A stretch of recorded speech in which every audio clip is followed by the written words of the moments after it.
Se eu puder vencer, eu vou vencer na minha terra. O teatro é um lugar que, quanto mais você estuda, você menos sabe. Eu sou alguém que sempre ficou fascinado pelo outro lado da tela. Eu era um menino muito tímido. O teatro me proporcionou essa condição de ser visto, literalmente. Não só em cima do palco, mas também agora como alguém. Eu sempre procurei o teatro. E ele me ajudou muito a vencer a timidez. Eu tive uma ajuda que foi primordial, que eu jamais vou poder esquecer, que foi a minha filha. O teatro é a arte do presente. O ator tem que controlar a emoção o tempo todo. Falavam que os atores eram os hipócrates. Ou seja, os hipócritas.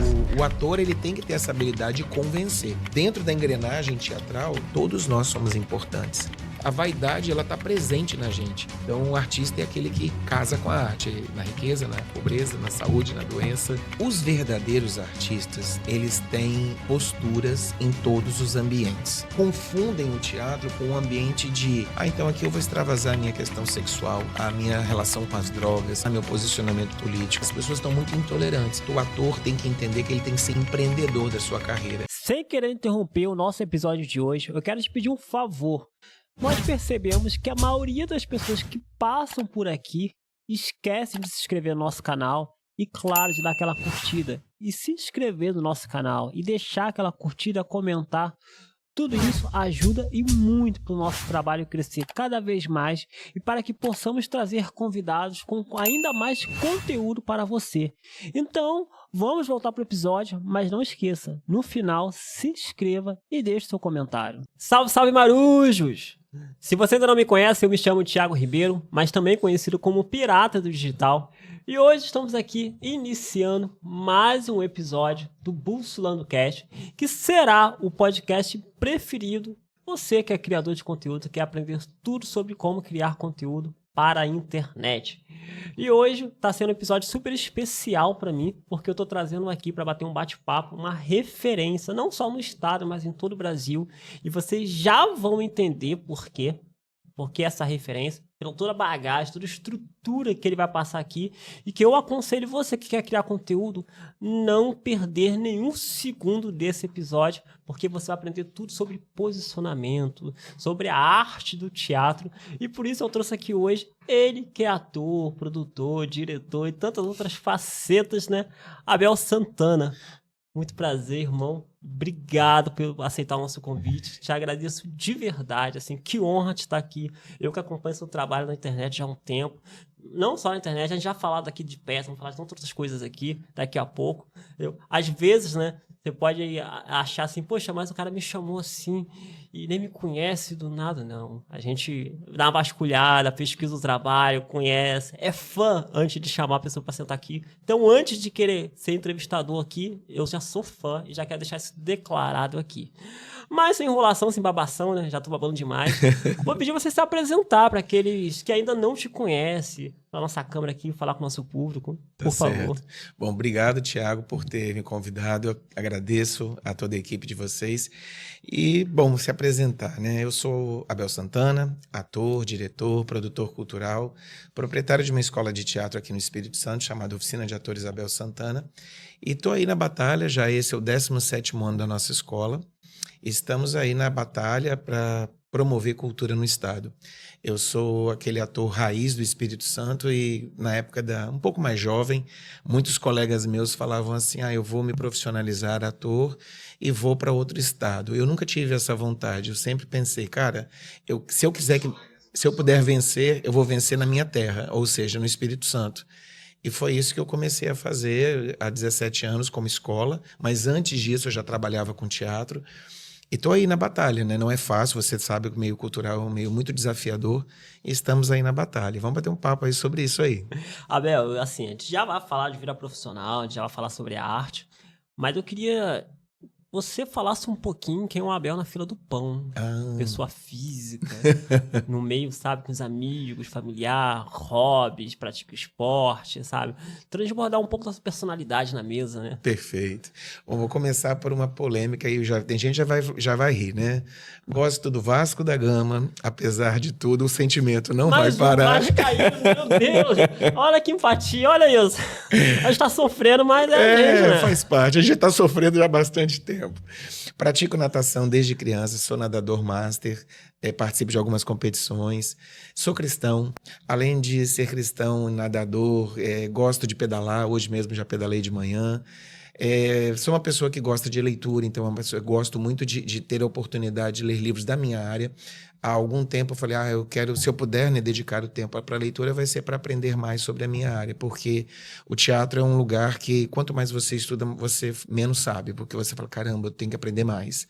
Então eu tenho o hábito de, eventualmente, buscar conteúdo, e hoje a internet tem facilitado muito a vida da gente, né? Você tem muito acesso a muita coisa, a muita informação, dando cliques ali. Então não ficar só no Instagram, nem tampouco TikTok, vendo videozinho engraçadinho, mas também procurar absorver o conteúdo que a internet pode proporcionar pra gente. Bacana. E eu queria perguntar a você como que surgiu o teatro na sua vida, né? Começa a contar pra gente aí como que ele surgiu, foi acidente, foi premeditado, você quis, conta. Vamos lá, então vamos começar assim do início, né? No início, Deus criou. Bom, vamos lá. Cara, eu sou eu lembro, né, da minha infância, eu sou alguém que sempre ficou fascinado pelo outro lado da tela. Porque assim, no Brasil, a gente como ator, a minha geração, por exemplo, pessoas antes de mim, um pouco depois de mim, qual era a nossa grande referência? As novelas, era isso que a gente tinha. Então a nossa grande referência de dramaturgia eram as novelas. E diferentemente de outros países que têm as suas grandes estrelas no teatro ou no cinema, no Brasil as grandes estrelas, Fernanda Montenegro, Tony Ramos e vários outros, estavam nas novelas, porque o mercado brasileiro proporcionou isso pra gente. Então nós tínhamos, hoje, por exemplo, eu tenho o hábito de assistir novela antiga.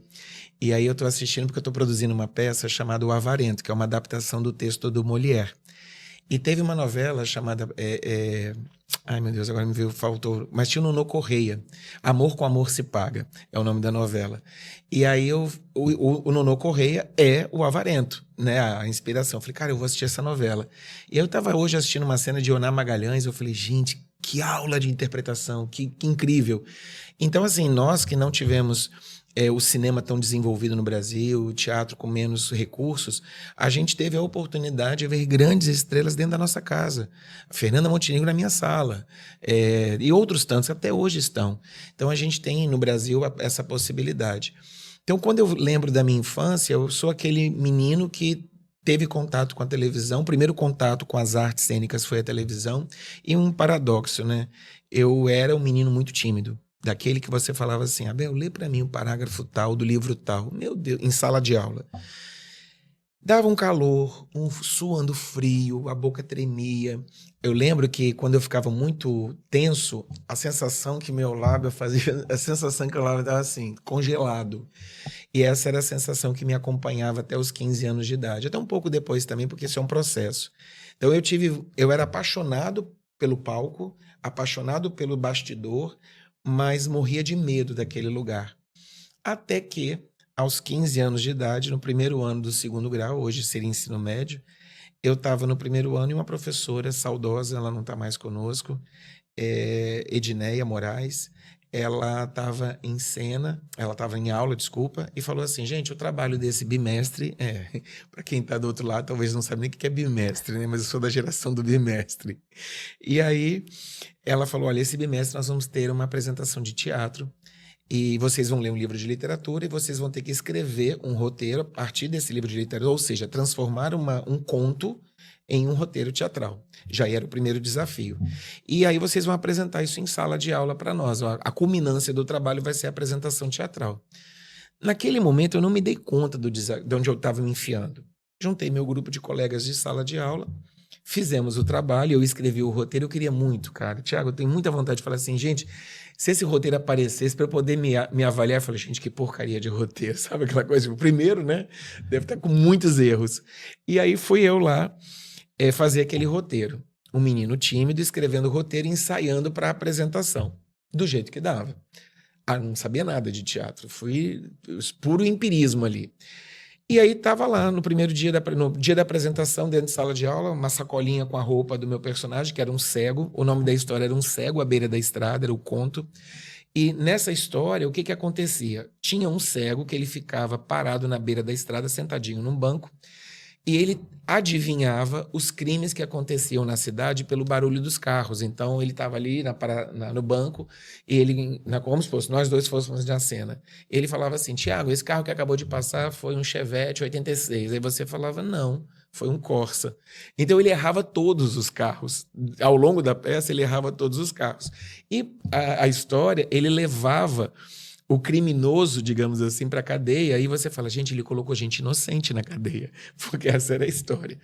E aí fui eu apresentar esse teatro, uma criança muito tímida, um adolescente tímido, subi no palco. A professora abre a porta da sala e fala assim: turma, vamos descer. Eu estudava num colégio lá em Vitória que se chamava Colégio Americano. Ele não existe mais como Colégio Americano. O Colégio Americano continua existindo, mas não nesse prédio. E aí lá fomos nós para o Salão Loren Reno, que era o salão... Era o anfiteatro da escola. Muito bonito na época. Chegando lá, ela falou: todos os segundos anos, todos os primeiros anos vão assistir vocês. Eu falei: para. Cara, pensa, você é um garoto tímido. E do nada a professora fala que os seus colegas de sala vão te assistir. Você já imaginou o cagaço que eu tava? Eu tava desesperado. Dá pra imaginar, dá pra imaginar. Eu tava desesperado. E aí eu tava naquela aflição. Falei: gente, preciso de nota pra passar, porque era um trabalho de nota, né? E eu falei: o que eu vou fazer? Aí... Deus, sendo Deus, ele é cego. Entra com óculos escuros e fecha os olhos. Eis então que eu fui. A pessoa entrava em cena me levando, eu era um cego, e aí eu fechei os olhos e fui interpretar ali sem nada. Começou a peça. O anfiteatro da escola lotado. Devia caber ali umas 600 pessoas. E tinha ali umas 200 e poucas, que eram todos alunos, né? Do primeiro e segundo ano. Tinha uns 200 e poucos alunos ali dentro. E aí começamos a apresentação. E aí eu comecei a receber o respaldo do público. Gargalhada. Era uma comédia. E as pessoas começaram a rir. E aí eu fui ganhando confiança. Ao longo da apresentação, eu estava ali com o olho fechado, abri o olho rapidinho e fechava para ver o que estava acontecendo naquele universo. Quando acabou a peça, os meus colegas, aí você pensa, para um menino tímido, ter o aplauso daqueles meninos descolados, os que eram os garanhões da turma, os que pegavam as meninas... Você ter o aval dos seus colegas de sala e dos colegas da escola, você fala assim: caraca, tô mandando bem, né? Porque até então eu era o invisível. E o teatro me proporcionou essa condição de ser visto. Literalmente. Não só em cima do palco, mas também agora como alguém dentro da engrenagem escolar que tinha uma habilidade de comunicação, que era o teatro. Mas eu nunca tinha feito teatro. Eu só era um grande observador de novela, ia para peça de teatro, ficava admirando aquele lugar, aquele palco. Porque a minha geração não teve oportunidade de estudar em escolas convencionais. Isso é muito recente, por exemplo. A minha escola é uma das pioneiras aqui no estado em formação de atores. A gente não tinha esses espaços assim. A gente tinha a Fafi, né, como escola pública, eu estudei lá e agradeço muito a experiência que eu tive naquela escola, mas em escolas privadas nós não tínhamos muito. Eu fui um dos pioneiros a lançar curso de teatro com uma formação sequencial, você ter apostila teórica, você ter aula prática, apresentação de peça. Essa estrutura toda a gente montou desde 2007 para cá.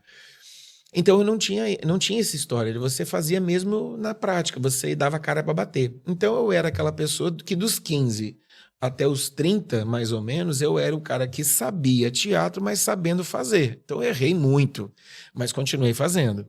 E aí, depois disso, eu comecei a fazer teatro na igreja, volta e meia na escola. Quando eu fiz faculdade de... Eu sempre procurei o teatro. Então, se você vê minha trajetória, você fala assim: gente, que doideira.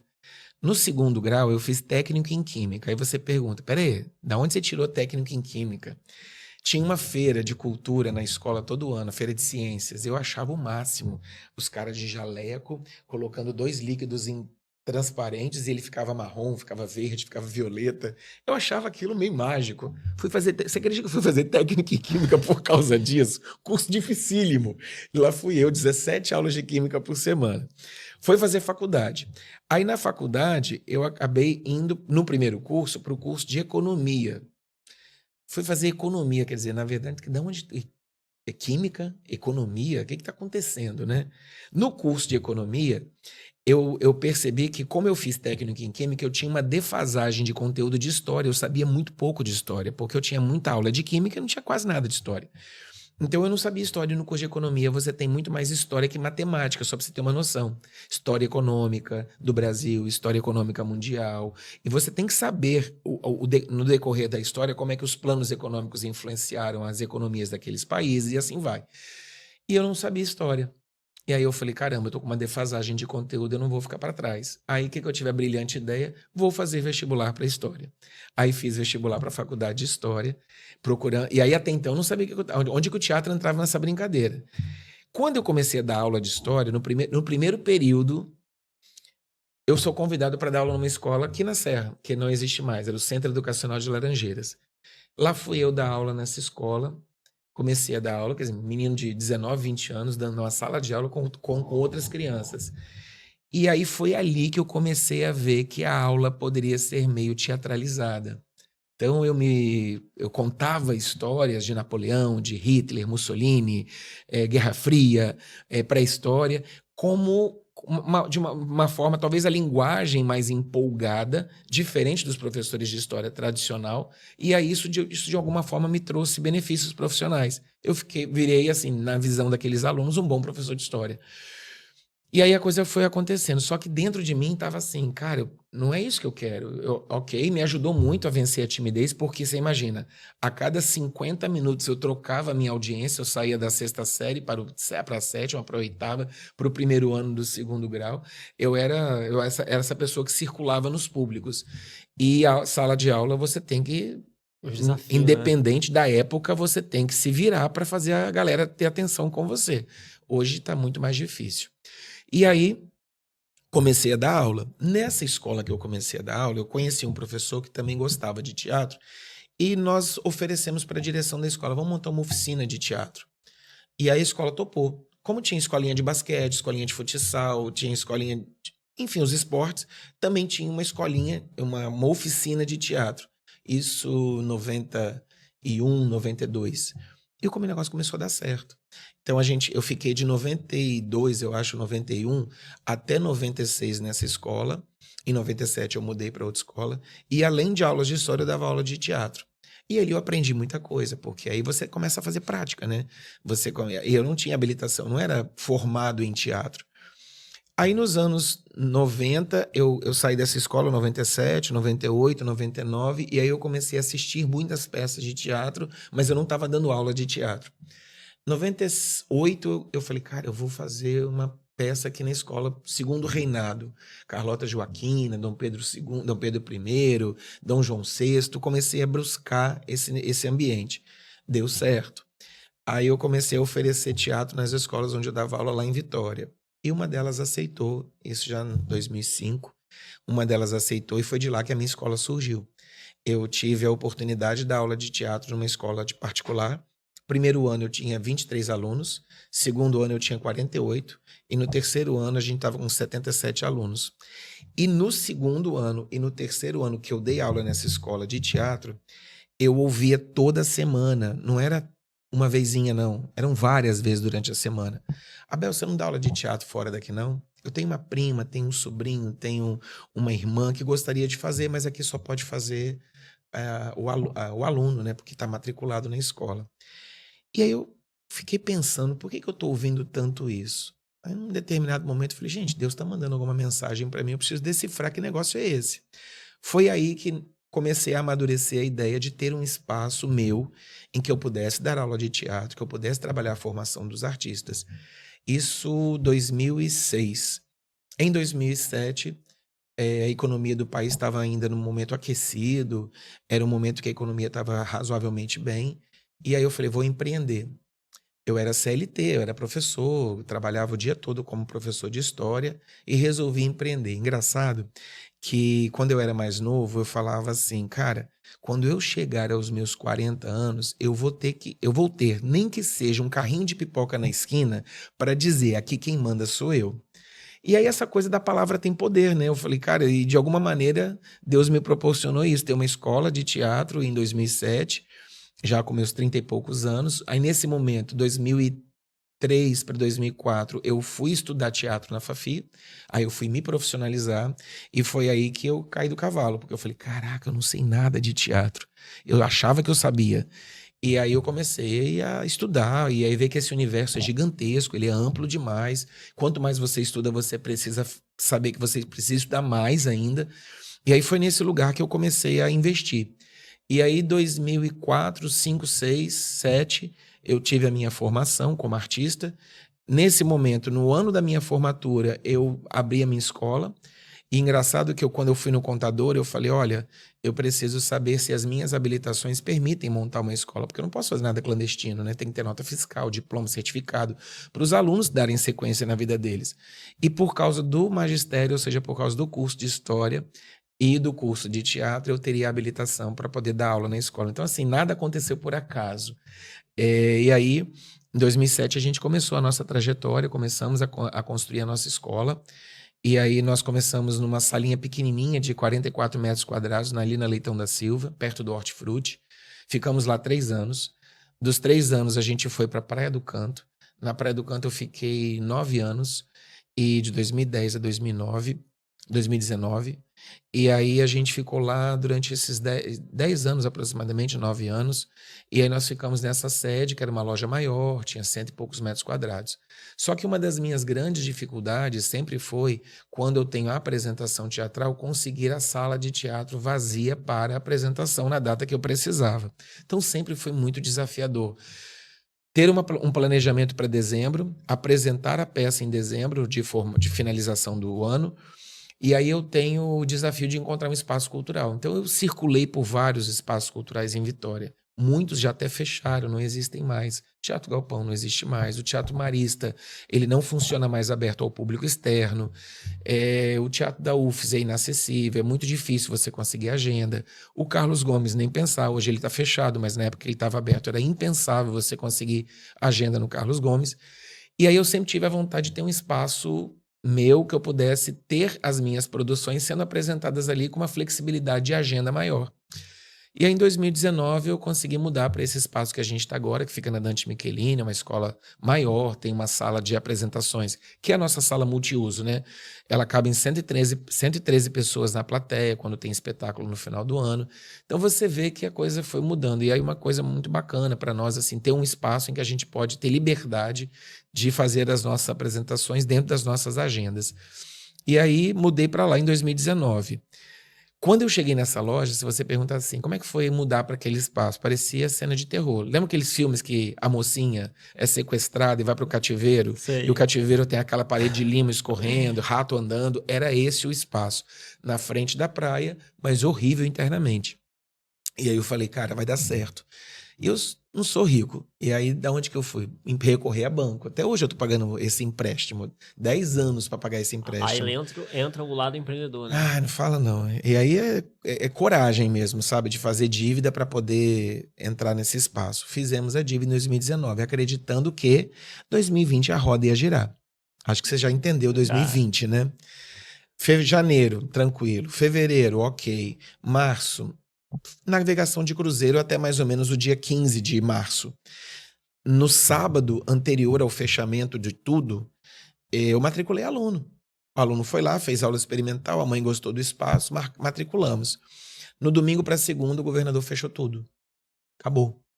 E aí você imagina, eu com espaço novo, com o desafio de fazer a roda girar para poder pagar o aluguel e todas as outras despesas que uma empresa tem, e com tudo fechado. Cara, é surreal. Quando eu lembro disso, chega a dar calafrio. Até hoje eu tenho o hábito de deixar espalhado no espaço físico álcool 70, álcool gel.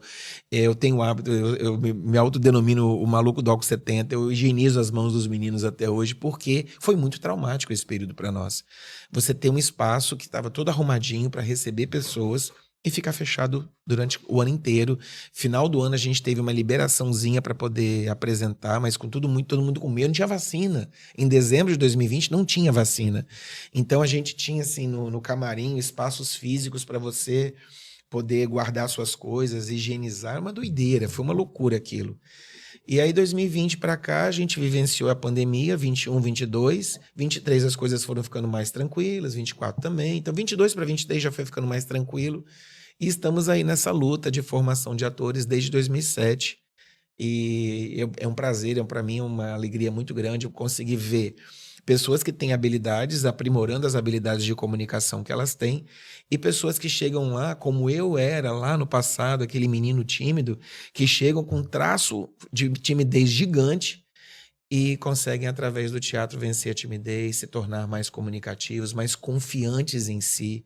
Se você me conhecesse com 15 anos, eu jamais estaria com essa desenvoltura falando. Nem sei se estou falando bem, mas enfim. Maravilhosamente. Mas pelo menos a vontade, conversando com você. Nossa, eu era muito travado.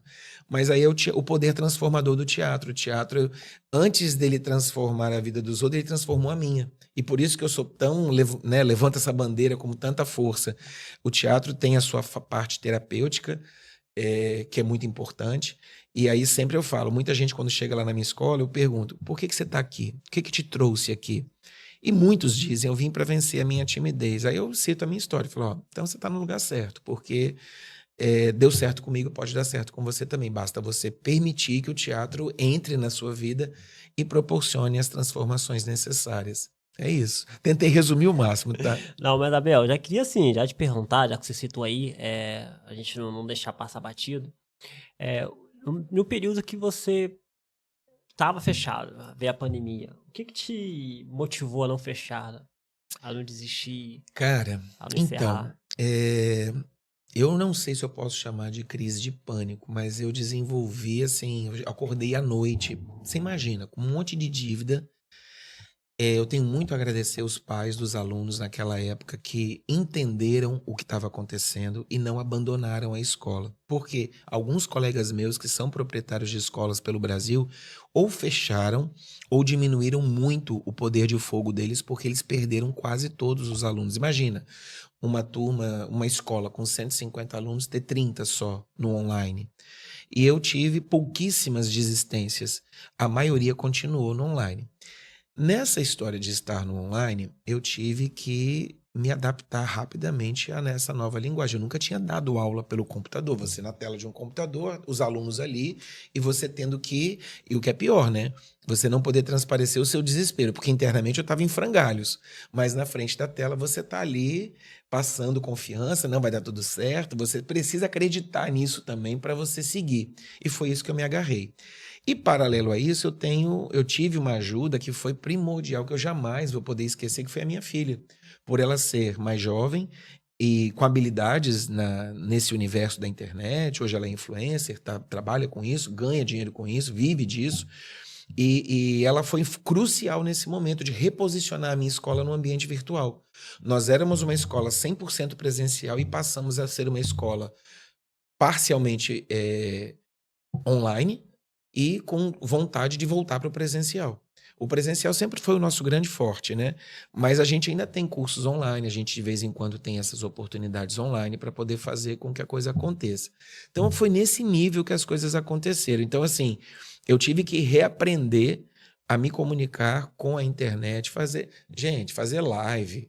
Eu não sei se você lembra, todo mundo fazia live. Sim. Todo dia inteiro, live. Tinha live de manhã, live de tarde, live de noite. Era live o tempo todo, fazia live. O tempo inteiro. E esse lugar, ele é atormentador. Porque hoje você tem a opção, eu estou na internet em X horários do meu dia, ou enfim, você tem a liberdade de escolha. Naquele momento nós não tínhamos. Ou você estava, ou você não existia. Para você existir, você tinha que estar conectado às pessoas através da internet. Foi para esse lugar que eu fui. O tal do arrasta para cima, e outras coisas que existiam na época foram as nossas vertentes para a coisa acontecer. Então eu tive que ressignificar o meu modelo de aula, eu tive que entender, estudar, baixar vídeo, pegar fragmento de cena para mostrar, porque aí o que aconteceu? Como eu não estava do lado do ator para poder fazer ele acontecer, eu pegava muitas cenas de novela, cenas de filme e mostrava essas cenas como inspiração para eles fazerem as cenas deles. As tecnologias foram evoluindo também, então, por exemplo, eu usei muito o Zoom. E aí no Zoom, durante um determinado tempo de atualização, ele tinha aula com todo mundo e eu podia dividir. Então você fica com a Júlia, Joãozinho com a Maria. Então eu dividia a sala principal e ficavam várias pequenas salas. E nessas pequenas salas, então você ensaiava com a Júlia e vocês batiam texto. E aí depois eu trazia vocês para a sala grande para vocês apresentarem para a turma toda assistir. E aí tem um recurso no Zoom que você deixa aparecer só as pessoas que você quer. E aí eu colocava só os dois atores contracenando. Então você na sua casa dizendo o seu texto e ela na casa dela dizendo o texto dela e vocês dois aparecendo na tela para os alunos assistirem. Então isso de alguma forma criou conexão, as pessoas... Não, mas eu achei genial a estratégia, né? Você teve que se reformular todo, mudar toda a didática, né? Toda a maneira de fazer. E assim, e ao mesmo tempo, graças a Deus que deu certo. Eu ouvia na época, né? Nossa, quem dera se a aula da minha escola fosse assim, porque não, a escola é muito chata, o professor coloca a câmera e fica num quadro escrevendo num quadro. Então, assim, principalmente para as pessoas de. Eu não sou da geração dessa internet, mas eu tive o assessoramento da minha filha, que foi fundamental para eu entender esse lugar. Que bom que ela teve paciência para me ensinar naquele momento, os primeiros passos, dali em diante eu caminhei, mas antes eu não sabia. Aí eu comecei a fazer tudo em PowerPoint, eu comecei a organizar para poder mostrar na aula o conteúdo, a parte teórica, a parte prática, eu colocava vídeo, foi uma doideira. Ó, eu demorava 6 horas, 8 horas para preparar a aula. Porque eu tinha que ter um monte de material. Imagina, 2 horas, as minhas aulas geralmente duram 2 horas. Você segurar a audiência das pessoas 2 horas no Zoom, meu amigo, quando acabava a aula, parecia que eu tirava toneladas das costas, porque era muito desgastante. E sem contar aquela sensação, né? De quando é que a gente vai... Será que a gente vai voltar pro normal? Não sei se você lembra, a gente, o novo normal. Foi doideira. Foi uma loucura isso tudo que aconteceu. Na época com a gente, né? Eu trabalhava palestrando presencialmente, a gente não podia mais palestrar. E aí foi um momento que eu vi que eu precisava me reinventar e ir pro digital também. Uhum. E até então não fazia diferença para mim, porque me importava que os donos das empresas soubessem quem eu era, não pessoas. Sim. Só que ali não, ali eu vi que eu precisava me posicionar digitalmente, que eu precisava estar presente, precisava entregar conteúdo de valor de alguma maneira, para que viesse chamar atenção, agregar valor, gerar autoridade, enfim. E se reinventar. Acabou que a gente teve que fazer esse processo também de se reinventar. Ainda não temos a expertise ainda como os grandes players do mercado aí, mas a gente viu que foi um caminho também sem volta. E eu queria te perguntar justamente isso. E depois, como que foi isso para vocês? Vocês acham que a internet permaneceu presente na vida de vocês?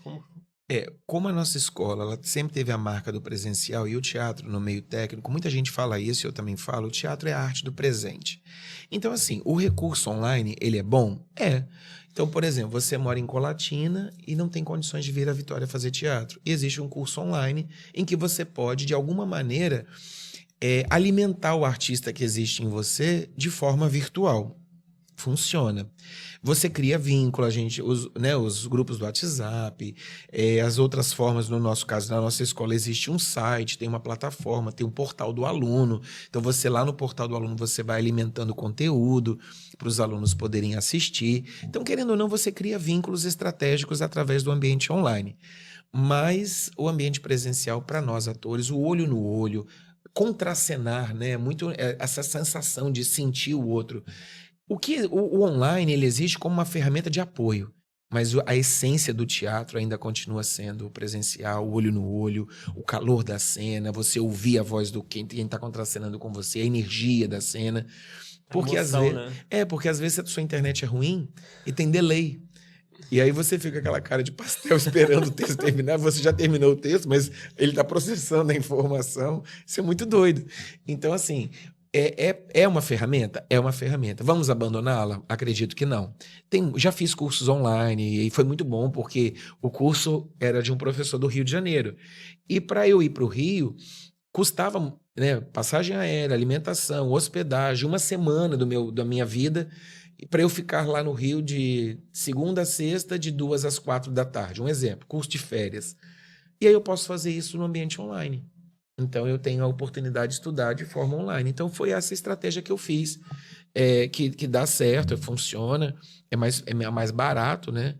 Mas não entrega a mesma qualidade. Não entrega. O curso, o presencial tem o seu lugar. Nós somos...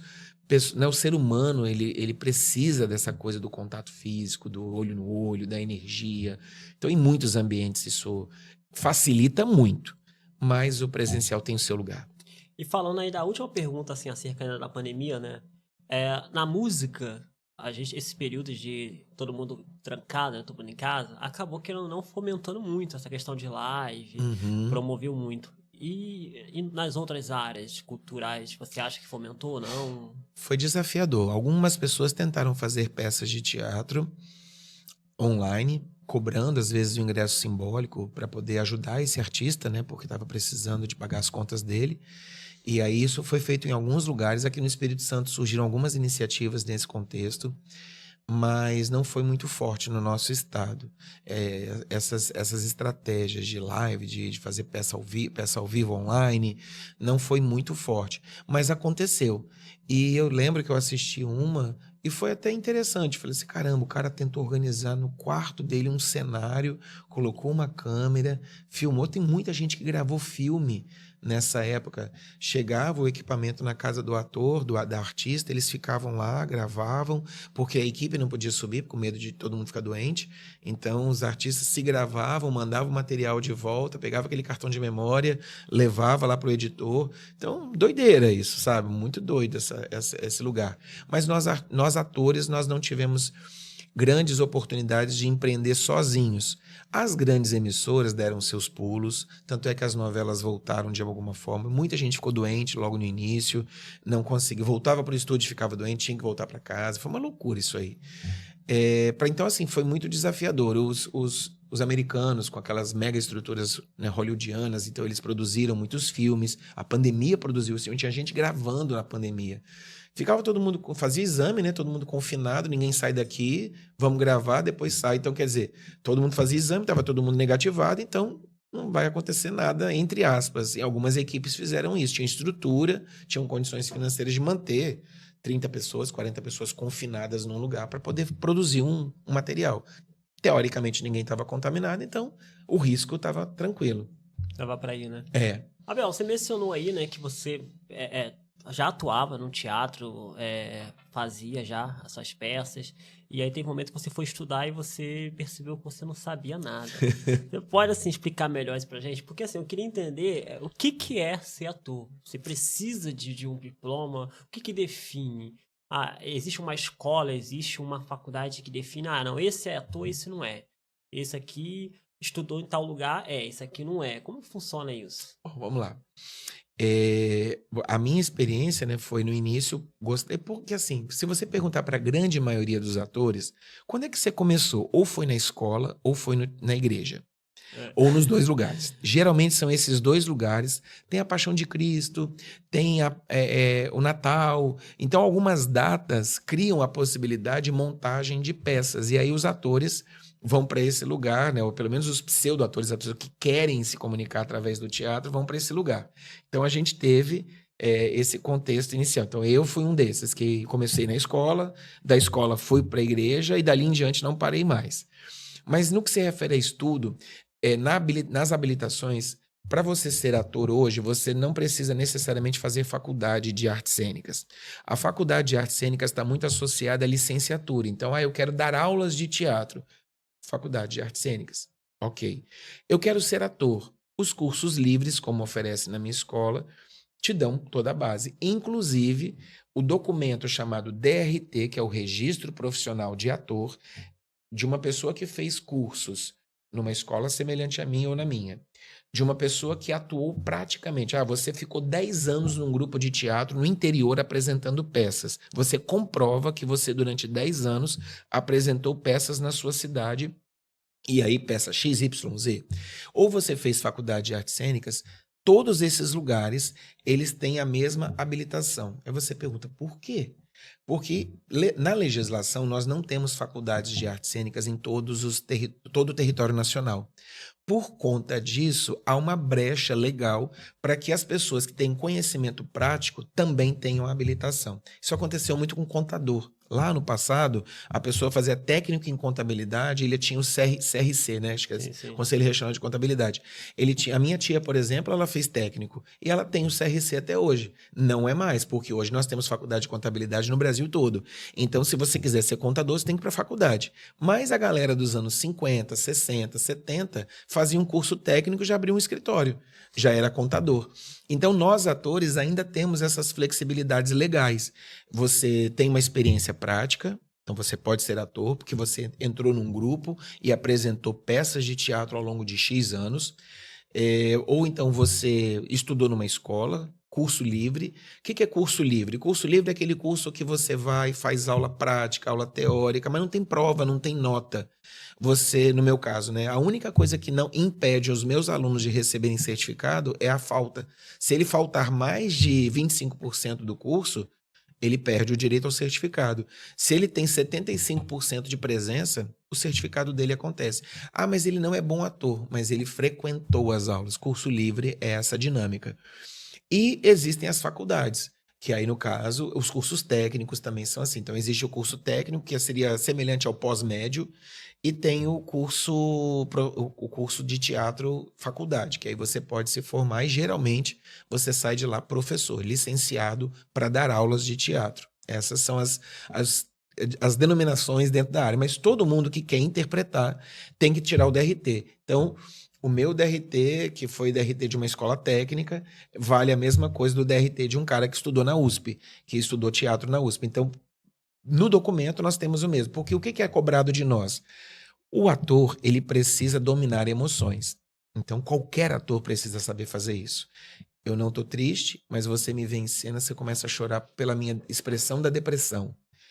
Eu não tô feliz, acabei de bater com um carro. Tô puto da vida, tô com prejuízo. Mas em cena eu faço um cara apaixonado, divertido, alegre. Ou seja, é o poder de desconexão do seu eu e se conectar ao personagem. Para isso acontecer, a gente precisa mergulhar nas emoções desse personagem.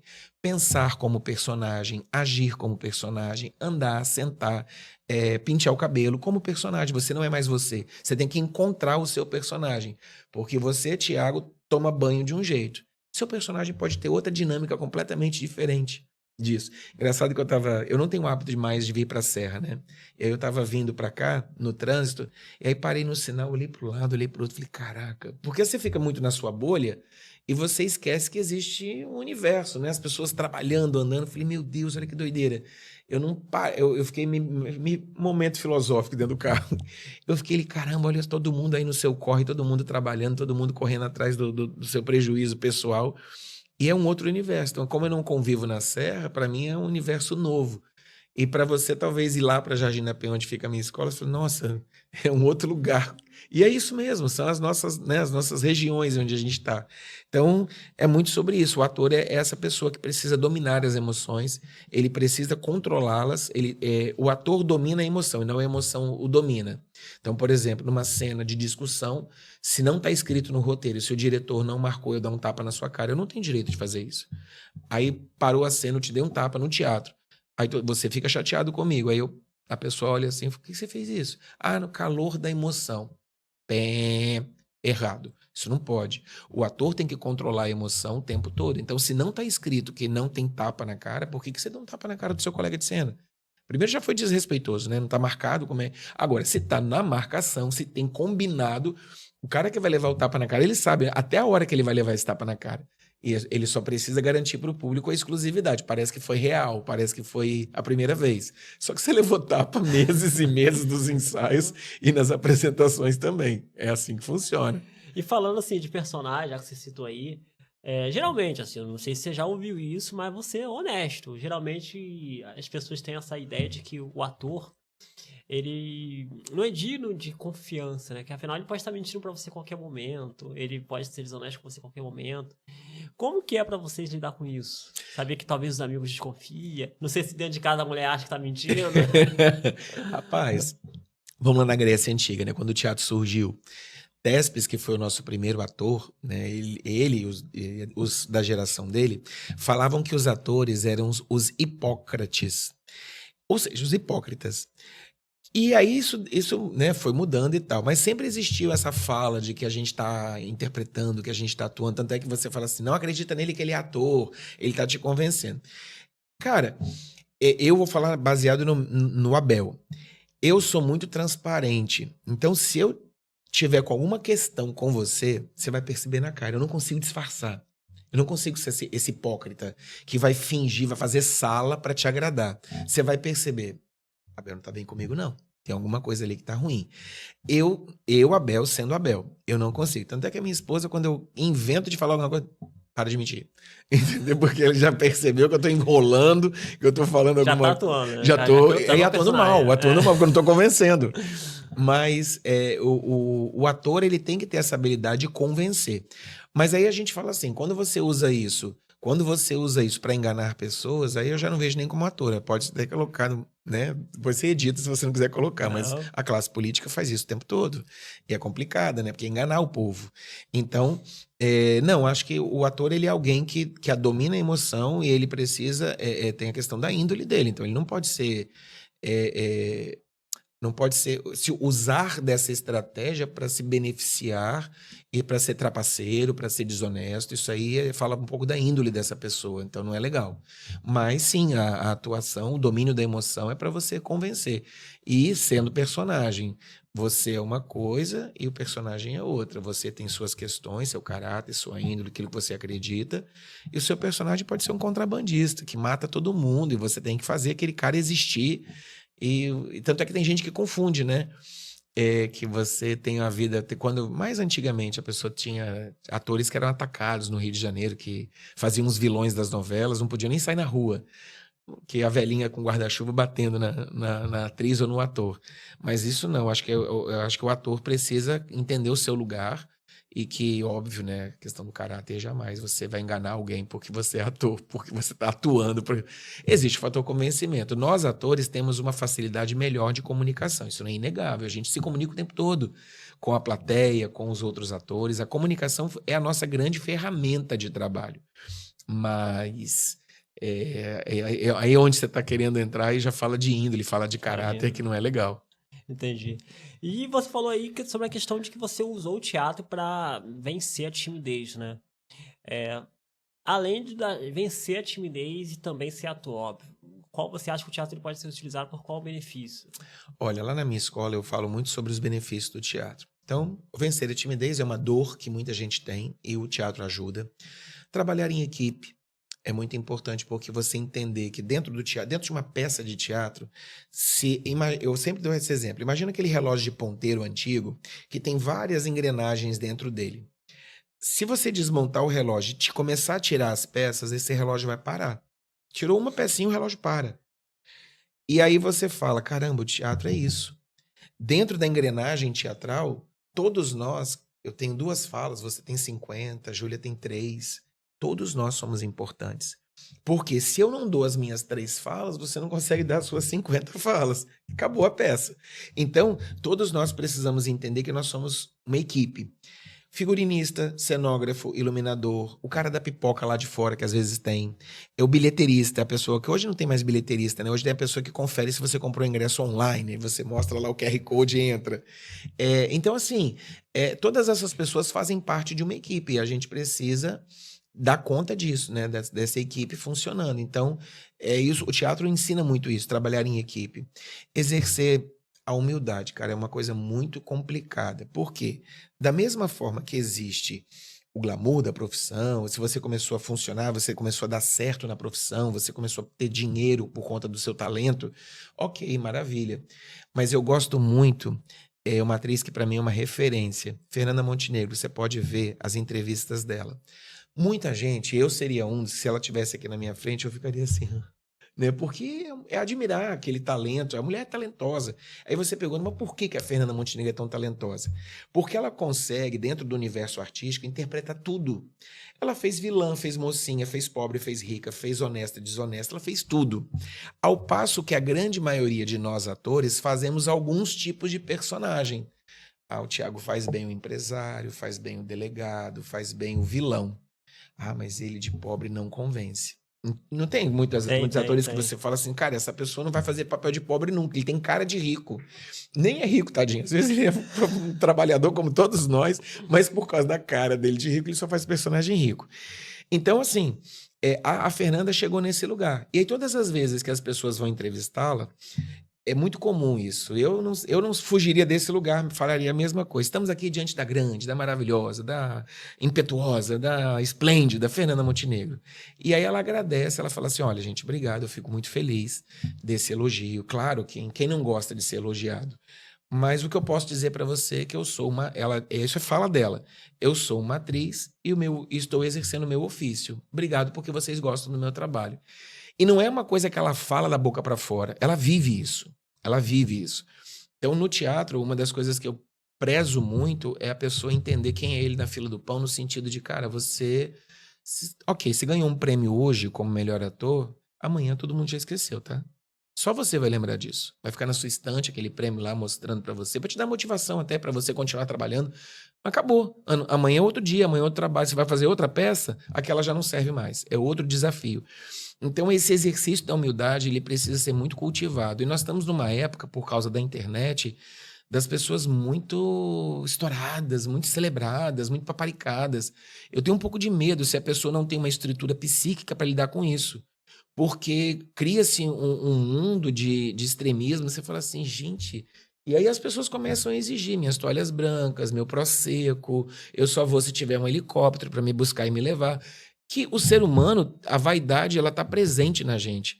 Mas a gente tem que saber dominar isso. E o teatro precisa ensinar isso pra gente. Porque se ele for um caminho de te levar para o estrelado, e aí esquece que vai estar tudo errado. Para mim não funciona. Então, vencer a timidez, trabalhar em equipes, exercer a humildade, porque é uma escolha você exercer esse lugar. E é difícil, tá? Porque quando você começa a funcionar, a ser admirado pelo seu trabalho, a vaidade fala muito forte, né? Eu sou ator, eu sou isso, eu sou aquilo. Então é muito importante. Dentro do mercado profissional, às vezes as pessoas precisam convencer das suas ideias. Eu vejo hoje muitos artistas lá que estão comigo, eles são advogados, eles são engenheiros, eles são arquitetos, e eles precisam aprender a vender o peixe deles lá no trabalho deles. Como o teatro é uma ferramenta de comunicação, eles vão conseguir fazer isso melhor. Eu tive uma aluna, hoje ela é juíza, é um orgulho. Posso citar o nome, né? Pode. Lorane Serafim. É uma atriz que eu tenho uma admiração. Foi lá nos primórdios da minha escola, ela começou a fazer teatro com a gente. Hoje ela é juíza. A última vez que eu soube, ela estava trabalhando em Curitiba. E aí ela comentava que na faculdade, toda vez que ela ia falar, o professor elogiava a fala dela, e aí falavam assim, a Lorane não vale, porque ela faz teatro.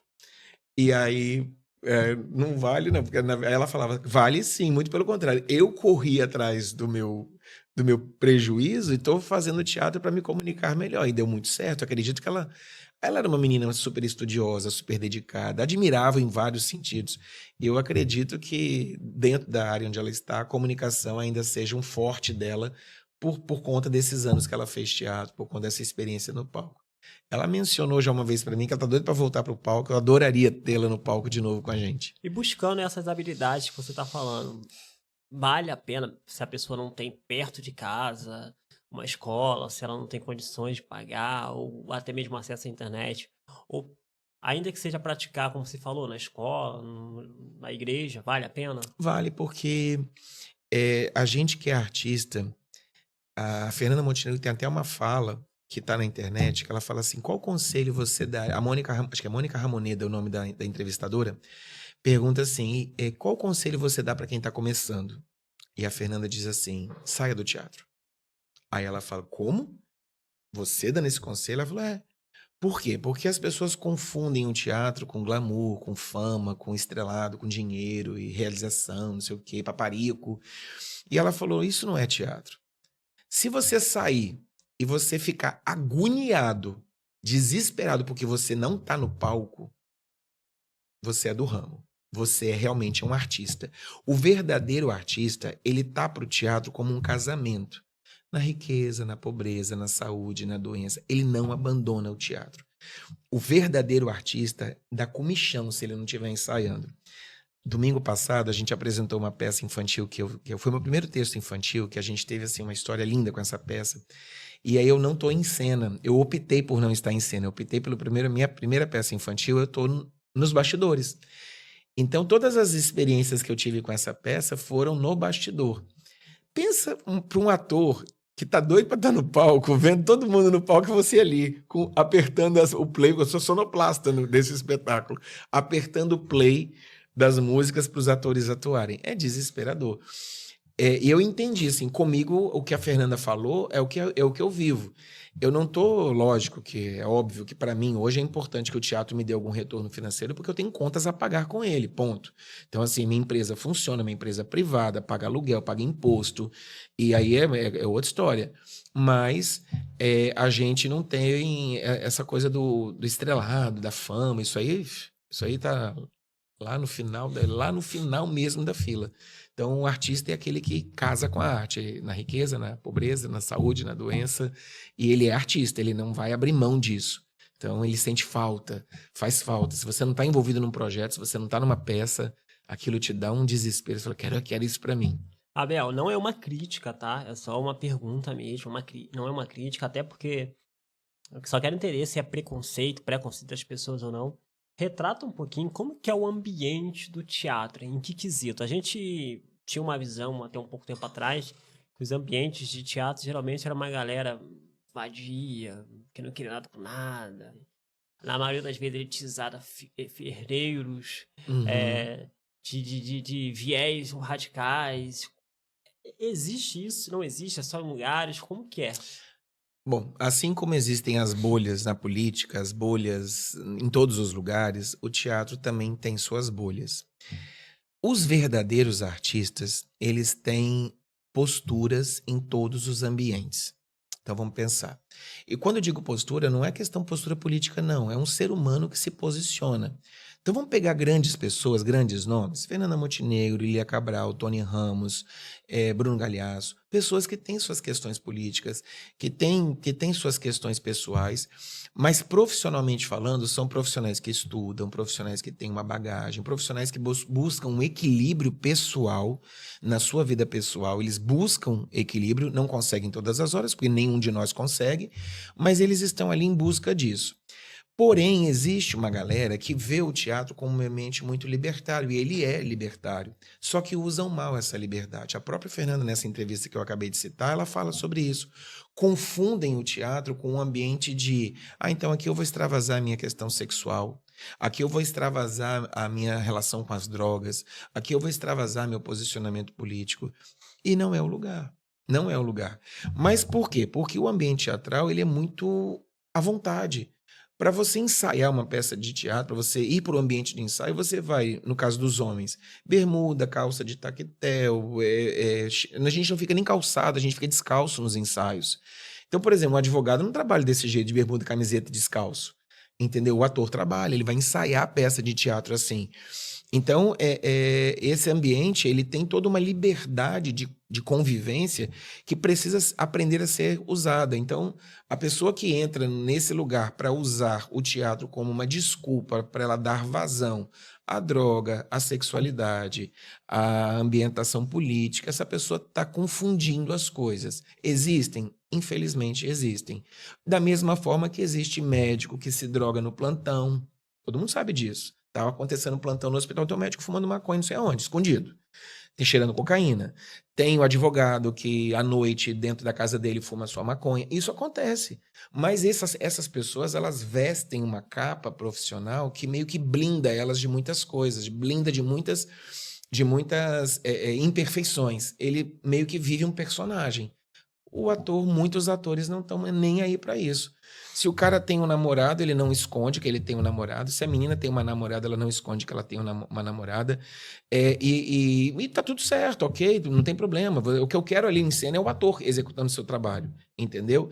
Só que a gente também está vivendo hoje um momento muito delicado, que são os extremos, né? A gente está com um momento, por causa dessas polarizações que acontecem no nosso país, então é como se fossem rótulos. O ator não pode ser cristão, o ator não pode ser isso, não pode ser aquilo, tem que ser sempre de um perfil. Não, esquece, ninguém é igual a ninguém. Então, a minha experiência, a minha história é uma, a sua história é outra, e a gente tem que aprender. Nós perdemos, infelizmente, por conta dessas polarizações políticas dos últimos anos, nós estamos perdendo a possibilidade de conversar e discutir sadiamente nossos posicionamentos.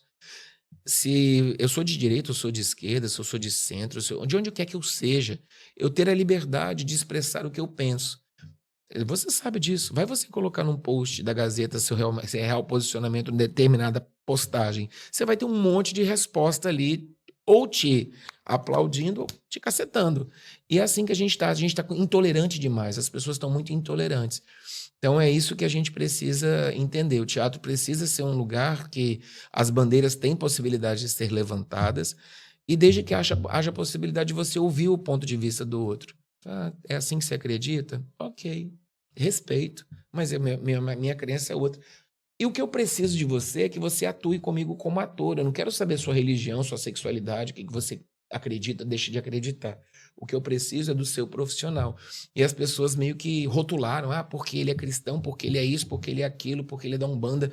Então viram um rótulo.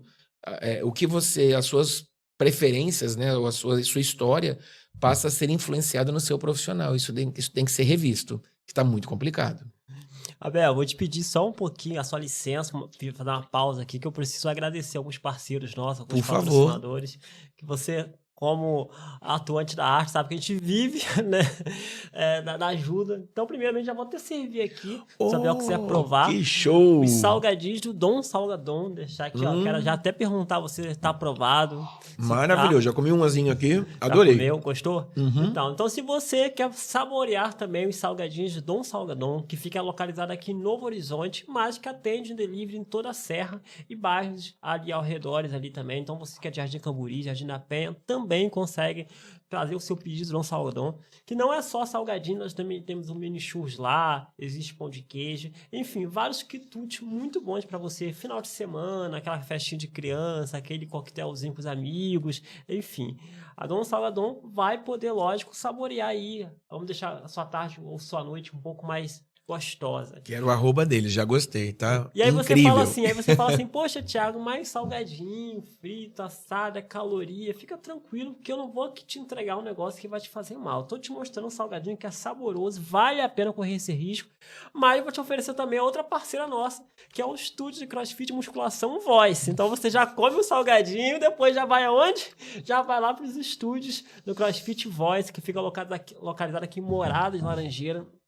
Tem aí os maiores atletas do Espírito Santo, está sempre patrocinando não só o nosso podcast, mas também colabora aí com vários atletas do fisiculturismo, da musculação, do crossfit, participando dos maiores campeonatos do Brasil e do mundo. Vou deixar o arroba dos dois na descrição aqui, vai estar passando enquanto eu estiver falando, então vale muito a pena você conhecer essa dobradinha aí, tá? Você pode comer seu salgadinho, sem peso na consciência, porque depois você faz aquele cross lá, fica tá pago, tá resolvido. Como o povo diz, né? É o dia do lixo, vale a pena. Que de lixo não tem nada, saboroso demais. Então agradecer vocês aí que estão nos ajudando. Não só se inscrevendo no nosso canal, mas também colaborando lá com os nossos patrocinadores. Apoie quem nos apoia. Maravilha. Ok? Voltando aqui. Abel, agora eu queria entender um pouquinho também. Eu sempre estou puxando uma pergunta mais técnica e uma mais pessoal, porque eu tenho curiosidade dos dois, né? A gente quer entregar para os dois. É porque quem está assistindo, como eu falei, a gente quer alcançar aquelas pessoas que querem aprender. E lógico que as pessoas querem aprender a técnica, mas as pessoas também querem a vivência, a experiência, né? Saber o que de fato acontece nos bastidores atrás, os desafios, as dificuldades. E eu queria entender, assim, quando você começou a atuar com teatro e tal, como foi a aceitação dos seus amigos, família, pai, mãe? Como foi isso? Rapaz, bom... Já sofreu algum preconceito, alguma coisa do tipo? Direto, crítica? tem até lá na minha escola, tem uma arte, né, que é uma página, em algum momento da minha vida, você tem umas bênçãos que vão acontecendo na sua vida, eu ganhei uma página inteira na Gazeta, tá lá impresso na recepção para você ver. E aí, o título da matéria é Abel venceu na arte e venceu o preconceito. Então, assim, sempre o teatro, ele é mal visto por muitas pessoas. Então, vamos pensar. Década de 50, 60, 70, 80, ser ator era marginalizado. É o à toa, é o que não quer trabalhar, e assim vai. Ele faz o quê? Ele faz teatro. Eu sou dessa geração, então eu sofri esse preconceito. Tem a questão da sexualidade. Todo ator é gay. Então já tem isso muito forte. Até hoje tem muito disso. E não tem só gay, tem hétero, tem tudo hoje. Ainda mais com essa quantidade absurda de letras, então tem tudo. Sim. E aí, o que a gente tem? Passei muitas e muitas situações em que ser ator era complicado. Tanto é que quando... Foi engraçado, porque foi assim, eu comecei a dar aula de teatro na escola.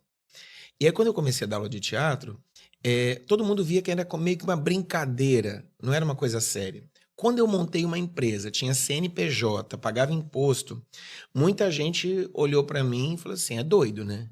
Só pode ser uma pessoa montar uma escola de teatro no Espírito Santo? É louco. E aí nessa minha loucura, ainda bem que tem gente que concorda comigo e acredita nessa loucura e tá lá comigo fazendo curso. Eu lembro quando eu saí do magistério, porque a transição é a pior etapa da vida de qualquer profissional que sai de uma profissão e vai para outra. Então você imagina, eu tinha 19 anos de sala de aula. Há 19 anos eu dava aula de história. E nesse meio tempo eu também dei aula de teatro. E aí eu ia romper com uma carreira de professor de história e assumir uma nova carreira, que era a carreira de ator. Eu lembro claramente quando eu saí da escola, que na verdade não fui eu que saí, né? Deixa eu abrir um parênteses. Eu comecei a dar aula nessa escola de teatro em 2005, 2006, 2007. Em 2009, em 2007 eu montei minha empresa. 2008 e 2009 foram os piores anos para mim. Em qual sentido? Eu não queria mais dar aula de história. E como eu sou muito transparente, todo mundo que estava perto de mim percebeu, cara, o olhinho dele não brilha mais. Ele tá ali cumprindo tabela. Eu não fui indolente, não fiquei entregando... Responsável, antiético, né? Mantive o meu profissionalismo. Mas se você falar assim, é a sua paixão? Eu estava apaixonado pelo teatro, eu queria só viver do teatro, eu queria só falar do teatro, eu queria só viver teatro o dia todo. Mas eu tinha que dar aula de história, falar de Segunda Guerra, Guerra Fria, Dom Pedro I, Dom Pedro II. Eu tinha que falar de tudo isso. E foi muito complicado. 2008 e 2009 foram anos desafiadores. E aí, em 2009, no final do ano de 2009, eu recebi a minha demissão. E aí, no dia da minha demissão, foi muito engraçado, porque as pessoas que foram me demitir já tinham uma história construída comigo, quase uma década juntos. E elas estavam todas receosas, sabe? Assim, ai, a gente não quer ficar mais com você, mas meio com pena, porque estava terminando a nossa história. E internamente eu estava com fogo de artifício explodindo dentro de mim. Caraca, eu vou conseguir minha carta de alforria. Quando eu cheguei em casa, eu conversei com a minha esposa, eu falei assim, olha, aí tirou o chão da gente, né? Porque imagina, você tem um salário, você tem suas contas para pagar. E aí eu tinha empresa, aí eu falei, olha, a gente não tem esse dinheiro da rescisão, que é fundo de garantia, a multa, o 13º, aquelas coisas que a gente tem quando é mandado embora. Eu falei, ó, dá pra gente viver 2 anos e 4 meses sem passar perrengue. Eu olhei pra minha esposa e falei assim, deixa eu viver meu sonho durante esses 2 anos e 4 meses, que seria empreender. Ela com muito medo, ela é muito mais, assim, no quesito medo, ela é muito mais medrosa que eu sou mais impetuoso, eu sou mais de não, vai dar certo, ela fica analisando que se vai dar certo, não, porque pode dar um raio, o raio cai na nossa cabeça, essas coisas assim. E aí ela falou, tá, tudo com muita dificuldade, que pra ela é difícil esse lugar, e aí ela falou, tá, tudo bem. E graças a Deus a gente não precisou usar esse dinheiro. Aí com esse dinheiro guardado, a gente investiu na mudança para 2010, que a gente mudou para um espaço maior, a gente comprou mais equipamentos, enfim, foi toda uma mudança. Então, assim, a profissão, eu já até esqueci a sua pergunta, agora eu já me perdi. Qual foi? Não, em relação a como foi o apoio Sim. da aí família. vamos voltar para a história. E quando eu montei a empresa, 2007 e 2008, e 2009, as pessoas olhavam, ele montou um negocinho aí pra ele, uma escolinha de teatro. E as pessoas ainda têm essa escolinha, né, um cursinho de teatro.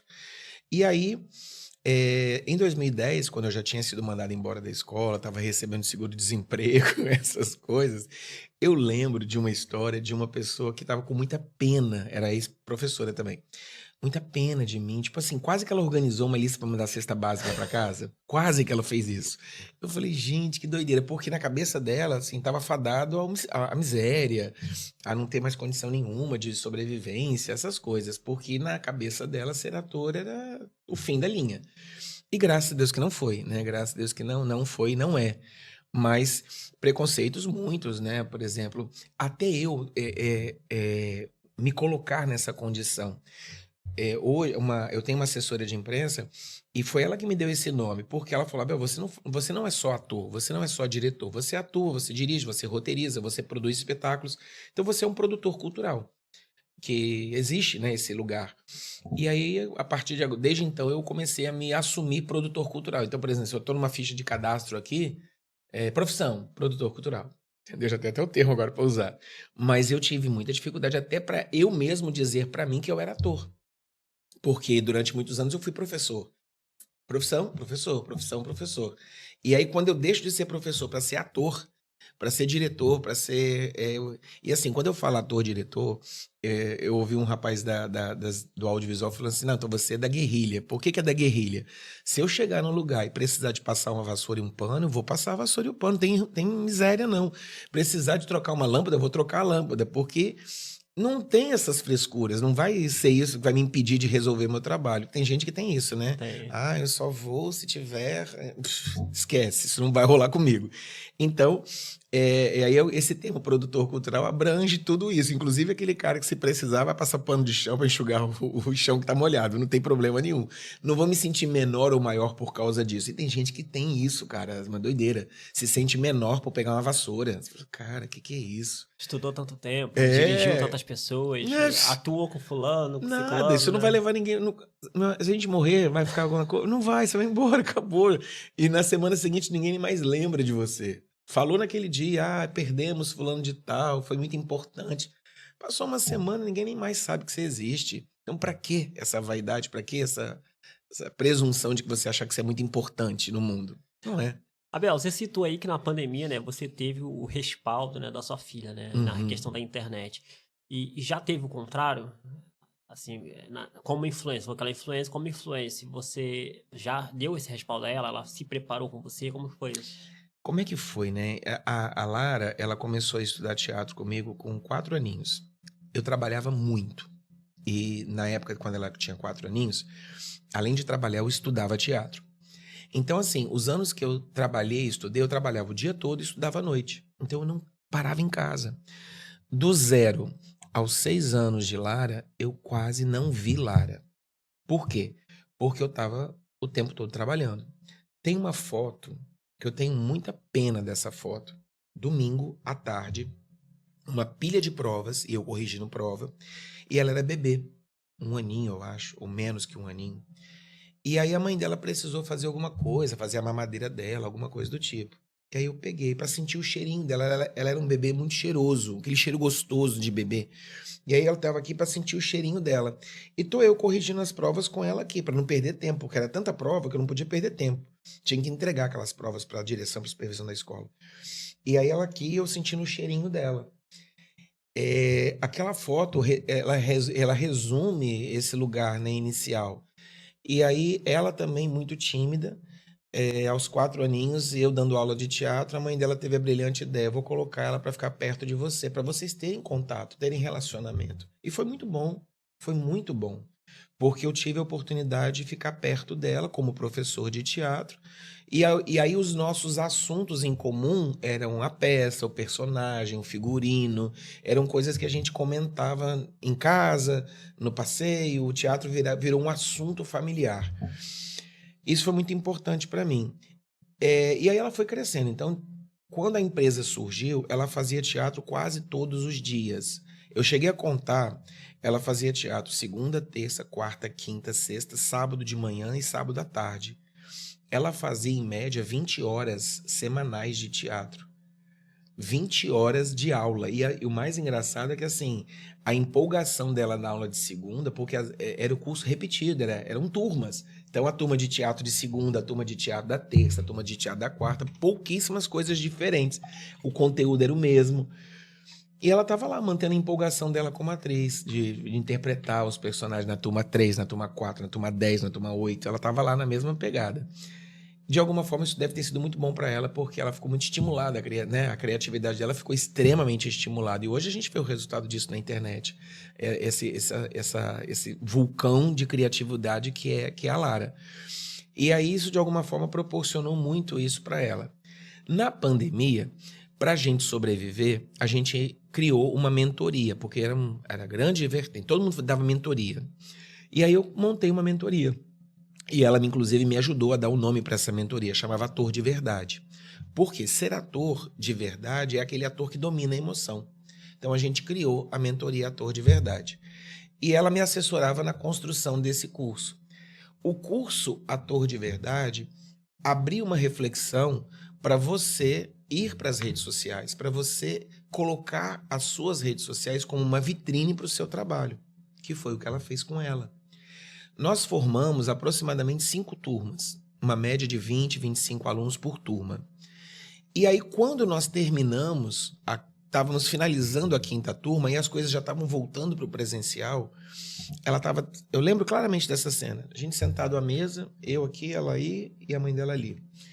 E aí ela falou assim, a gente estava triste porque a gente oferecia a ferramenta para os alunos e os alunos não estavam fazendo acontecer. E a gente entende hoje que cada um tem sua história. Para ela, ela venceu esse desafio de estar ali com o Instagram. Oi, não sei o quê, eu sou fulano de tal e tal. Então, para ela é tranquilo. Mas para muita gente não é. Para muita gente é desafiador pegar um celular e se ver ali e filmar alguma coisa. É muito desafiador. E para ela não foi. Talvez por conta desse monte de exposição que ela teve ao longo da vida toda. E aí, o que aconteceu? Ela, em 2020 e 2021, ela me ajudou muito nessa mentoria. E 2021 para 2022, ela falou assim, eu lembro desse garfo batendo no prato. Eu vou ser o case de sucesso da oficina. Aí eu falei, tá. Ela falou assim, tudo que você manda eles fazerem, eu vou fazer. Porque ela me assessorava no curso. Ela era meio que uma professora também. Então, ela me ajudava na gestão do curso. E aí ela falou, eu vou ser o case de sucesso da oficina. Aí ela começou a estudar esse lugar, internet. Ela fez várias caminhadas até chegar onde ela conseguiu chegar. E ela começou a estudar e começou a se lançar. Ela conta isso, né? Quem vai no Instagram dela tem várias. Quem assiste as palestras dela sabe disso. Deu muito errado, fez muita coisa errada. Mas não desistiu. Esse que é o grande barato do trabalho, não desistir. E ela não desistiu. E em um determinado momento a roda girou. E aí, no que a roda girou, a coisa começou a explodir. E aí ela começou a entender o que estava acontecendo e começou a ganhar mais e mais espaço. E hoje está aí, né, com seus quase 3 milhões de seguidores, trabalhando com isso, fazendo arte do jeito dela, usando a internet como uma vitrine para esse talento. Ela conseguiu lugares e chegar a alguns lugares que seria muito difícil se ela não tivesse na internet. A internet deu essa visibilidade para ela e dá essa visibilidade para todos nós, independente da nossa área de conhecimento. Desde que a gente consiga uma estratégia, tem que batalhar muito, porque não é fácil, é muito difícil, mas é uma possibilidade. E, digamos assim, a minha contribuição foi instrumentalizá-la, teórica e prática, né, para que ela pudesse estar ali. E hoje ela está aí, ela aprendeu as habilidades de comunicação e usa isso a favor dela nas redes sociais, mostrando. Tanto é que ela, na bio, é atriz, publicitária, influencer, são as habilidades que ela possui, roteirista, filmmaker. Ela é um combo, né? No início, ela filmava, ela editava, ela roteirizava. Hoje ela já faz um pouco menos de coisas, mas é isso que é o grande barato. O ator tem que entender que ele tem que ser empreendedor da sua carreira. E muita gente quer só estar em cima do palco, cadê meu texto? E aí delirando, né? Cadê minha toalha branca? Cadê meu prosecco no camarim? Não, minhas frutas vermelhas. Então, assim, essa pessoa está fora do contexto. O empreendedor é aquele que vê oportunidade em todos os momentos. Então, tá ali, opa, o que eu posso aproveitar desse ambiente, dessa oportunidade para a coisa acontecer? Entendeu? Como pai, é óbvio que você deve ter um sentimento maravilhoso acerca disso, mas como professor, você vê validação, então, no método, né? Sim, sim, porque assim, é uma coisa que foi aplicado e dá certo. Tá certo. Tá provado que dá certo. Tá provado. Só que a gente já quis formar outras pessoas, já quis instrumentalizar mais pessoas. Só que nesse combo, e aí é que tá o grande barato. Muita gente pensa assim, eu quero ser ator, então estuda. Quando eu digo estuda história, geografia, matemática, química, física, inglês, espanhol. Porque esses conhecimentos vão te ajudar a ser o artista que você tanto quer ser. Porque muita gente Que ninguém vai querer um ator que não tem um português adequado, uma pessoa que não sabe se portar, uma pessoa que não tem um traquejo, que não tem uma habilidade social. Então, tudo isso faz parte de um combo, de um repertório que você precisa desenvolver. E onde que esse repertório é desenvolvido? Nas escolas, né? Estudando, sentando ali, estudando, aprendendo, porque isso, de alguma maneira, vai te servir profissionalmente. Então, a pessoa pensa, eu quero ser ator, então eu não preciso estudar. Muito pelo contrário, você precisa muito, sabe por quê? Você vai interpretar pessoas. E você for fazer uma peça de época do século XVII, você tem que saber minimamente o que estava acontecendo no século XVII com aquelas pessoas para você interpretar um ser humano que morou no mundo no século XVII. E você é um habitante do século XXI. Como é que é isso? Então você tem que saber fazer isso, entendeu? A Lara, como você mesmo disse, né? Ela é uma atriz Sim. que barra influência, mas uma atriz vem antes. É. E quando é o contrário, uma influência que quer virar atriz, você acha que dá? Não dá? Tem que ter dom? É ciência? Como é que é isso? Dom é uma palavra que eu jamais vou usar, tá? Eu sei que é clichê, mas eu queria saber se dá pra estudar, é ciência ou não? Na verdade, a pessoa precisa desfazer, se permitir. Então, ela precisa desfazer algumas verdades. Quando a pessoa já é muito... Eu tô com 2 alunos que são influencers, eles estão aí se jogando no mercado e tá dando muito certo para eles estão conseguindo audiência, estão conseguindo mais seguidor, engajamento, eles fizeram algumas pequenas publicidades e eles estão fazendo teatro porque eles querem ir para esse ambiente chamado internet. E aí eles estão ali no desafio pessoal. Eles foram para nossa escola porque eles começaram a se destacar na internet e viram que se eles ampliassem as habilidades deles, eles estariam melhores. Então eles têm o empreendedorismo pessoal de falar, cara, eu quero melhorar. Para eu melhorar, eu preciso do quê? Eu preciso estudar, eu preciso aprender. E não é fácil, porque você vai... Imagina, você tem, sei lá, para o universo capixaba, 300 mil seguidores é muita coisa. Então vamos supor que você seja essa influencer de 300 mil seguidores. Então você já tem uma certa audiência, você já tem um certo respaldo no seu pequeno mercado e tal. E se desfazer dessa fama, desse sucesso que você é, para falar assim, cara, eu quero mais. Então, para eu querer mais, eu tenho que exercer a minha humildade, eu tenho que aprender. Eu tenho que ouvir o diretor, o professor, quem quer que seja, e falar, não, você fez errado. Então, como é que é, professor, para fazer certo? Me ensina. Entendeu? É isso que é o grande barato. E muita gente não está preparada para isso, porque ele se acha muito importante na fila do pão. E o influencer tem disso. As empresas, porque capitalismo, né? Elas estão dando muita voz para os influencers. Tanto é que existe um movimento, né? Por exemplo, Netflix, Amazon Prime, convidam vários influencers para fazer filme. Isso no meio artístico é desesperante. Tem fichas que são... Eu não vi essa ficha ainda, mas já me disseram. E se você procurar na internet, você vai achar. Estão abrindo teste para o filme e tal. E uma das perguntas, quantos mil seguidores você tem? Porque na visão dos produtores, se você tem muitos seguidores e você está naquele produto, você tem a obrigação de... garante receita de alguma forma, Isso. Então, assim, é uma loucura que a gente está vivendo. Então, o talento ficou em segundo plano. Tanto é que a gente vê muito influencer indo para novela, indo para filme, e você olha a atuação e fala assim, tá faltando uma aulinha de teatro aí, hein? Porque tá superficial. É o cara que só decorou o texto, ele não domina emoção nenhuma, ele só é igual um papagaio falando o texto ali na tela. Aí empobrece a obra, mas, mercadologicamente falando, foi interessante para os produtores. Quem sou eu para julgá-los? Porque eles também têm seus bastidores que a gente não conhece, as suas pressões financeiras, e por causa disso eles tomaram essas decisões. Mas eu admiro muito os influenciadores que querem se comunicar melhor e permitem que o teatro faça parte da vida deles para eles melhorarem como profissionais. Se eles vão ser atores e influencers, aí já é outra história, mas se permitir viver a experiência do teatro para crescer. E no caso, assim, a gente também vê, eu tava até esse dia no TikTok, né? Eu sou novo, recente, chegado no TikTok, né? Era uma rede social que eu não usava. E aí eu me abismei com a quantidade de atores consagrados, sabe? Televisão, que agora estão criando conteúdo. O que você vê nisso? Você acha que tá se rebaixando? É normal? Não tem nada de errado? Quem tá fazendo muito sucesso é a Giovanna Antonelli. Sim. Giovanna Antonelli é uma atriz maravilhosa, incrível. Tem aquele também, o Stênio Garcia, não é isso? Vários. Tem um senhor, ele é o queridão da internet, que fez o Nuno Correia dessa novela que eu tô assistindo. Ai, meu Deus, esqueci o nome dele Eu agora. sei quem é, mas também esqueci o nome. É um senhor. Ele fez propaganda recentemente para Citroën, né? Que ele tava com o novo carro e tal. Então, assim, o que que acontece? Até para os atores não é um lugar confortável, lugar de exposição na internet. Só que alguns atores que são empreendedores viram a oportunidade. Fala, cara, eu sei fazer isso, vou fazer. E tá lá dando a cara para bater. Alguns estão dando super certo, porque eles têm uma pegada do humor, eles estão mais interessantes, de bons de cena, garantem um bom personagem. Então eles funcionam. E aí dá certo para eles, fazem coisas do cotidiano, coisas que eles jamais poderiam fazer numa novela.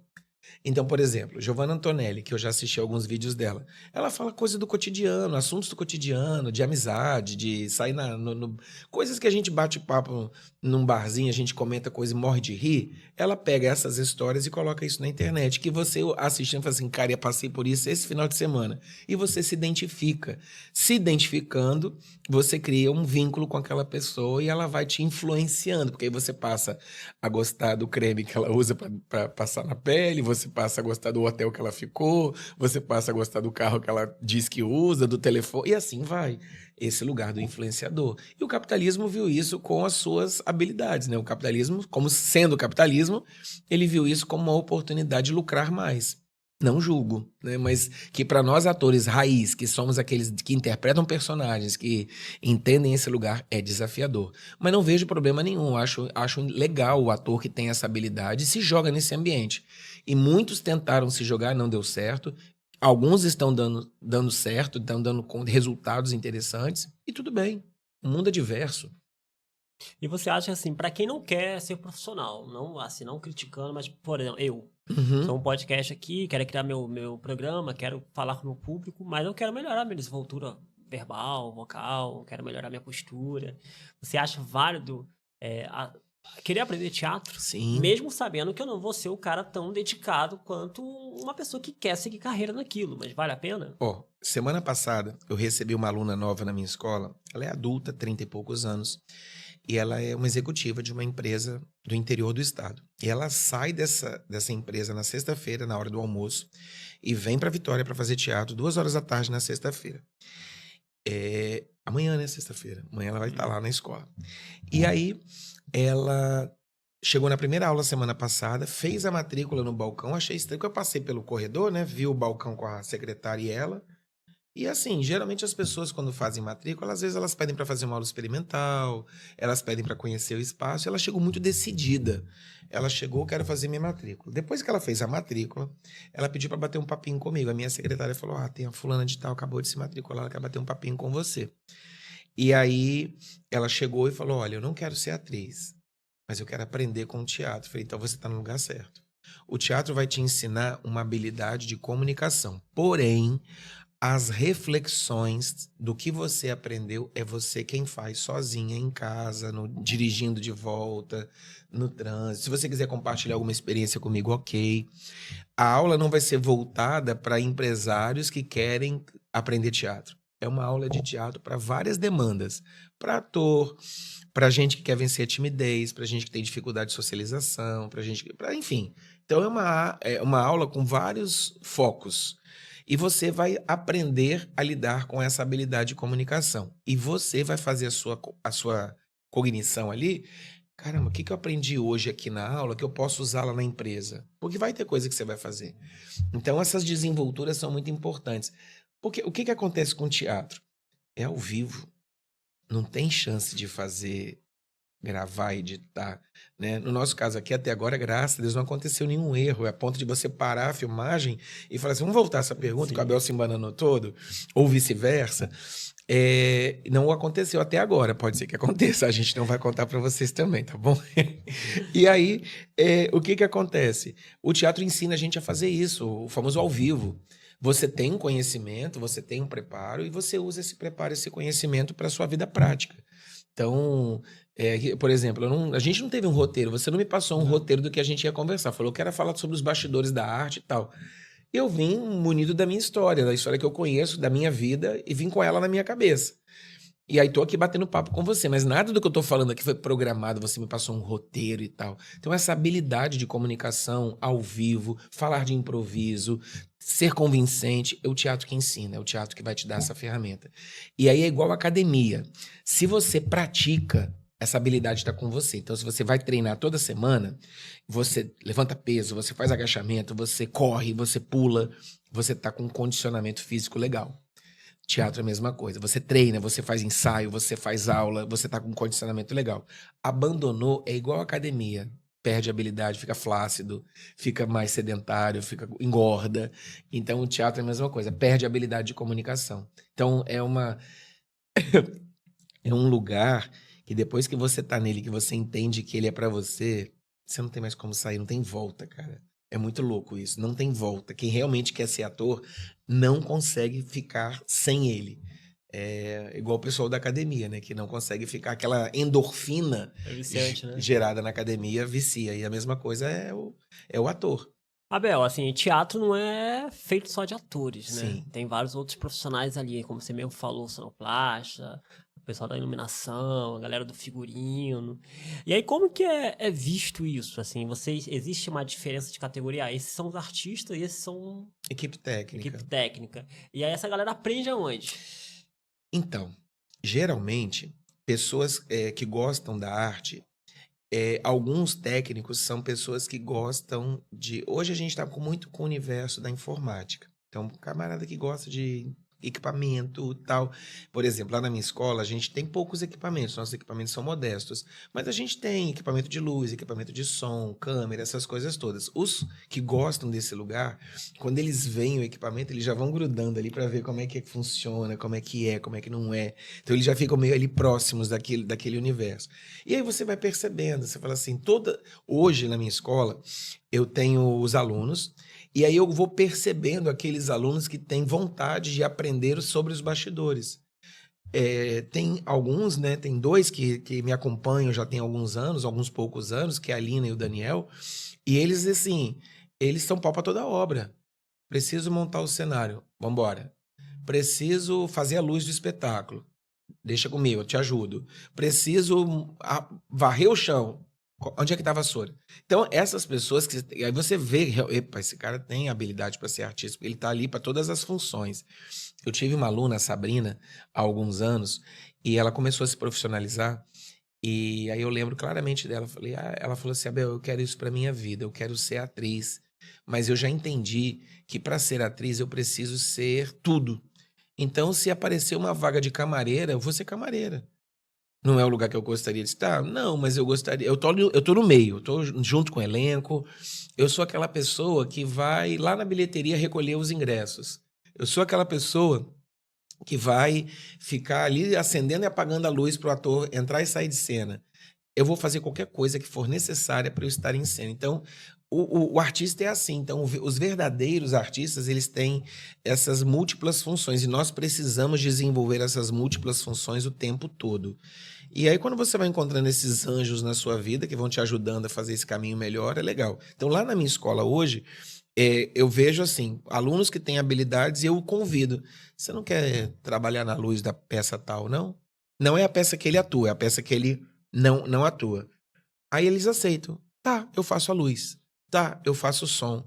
Tá, eu faço isso. E vão fazendo. E aí a gente vai ganhando, né, pessoas que trabalham nos bastidores. Então é uma experiência interessante para nós, assim, de ter essas pessoas com a gente. É meio que um faz tudo, né? E assim, no meio técnico, os profissionais que são da área, alguns têm formações em cursos, assim, cursos curtos. Tem um curso de iluminação, mas muita gente aprendeu na prática. Na prática.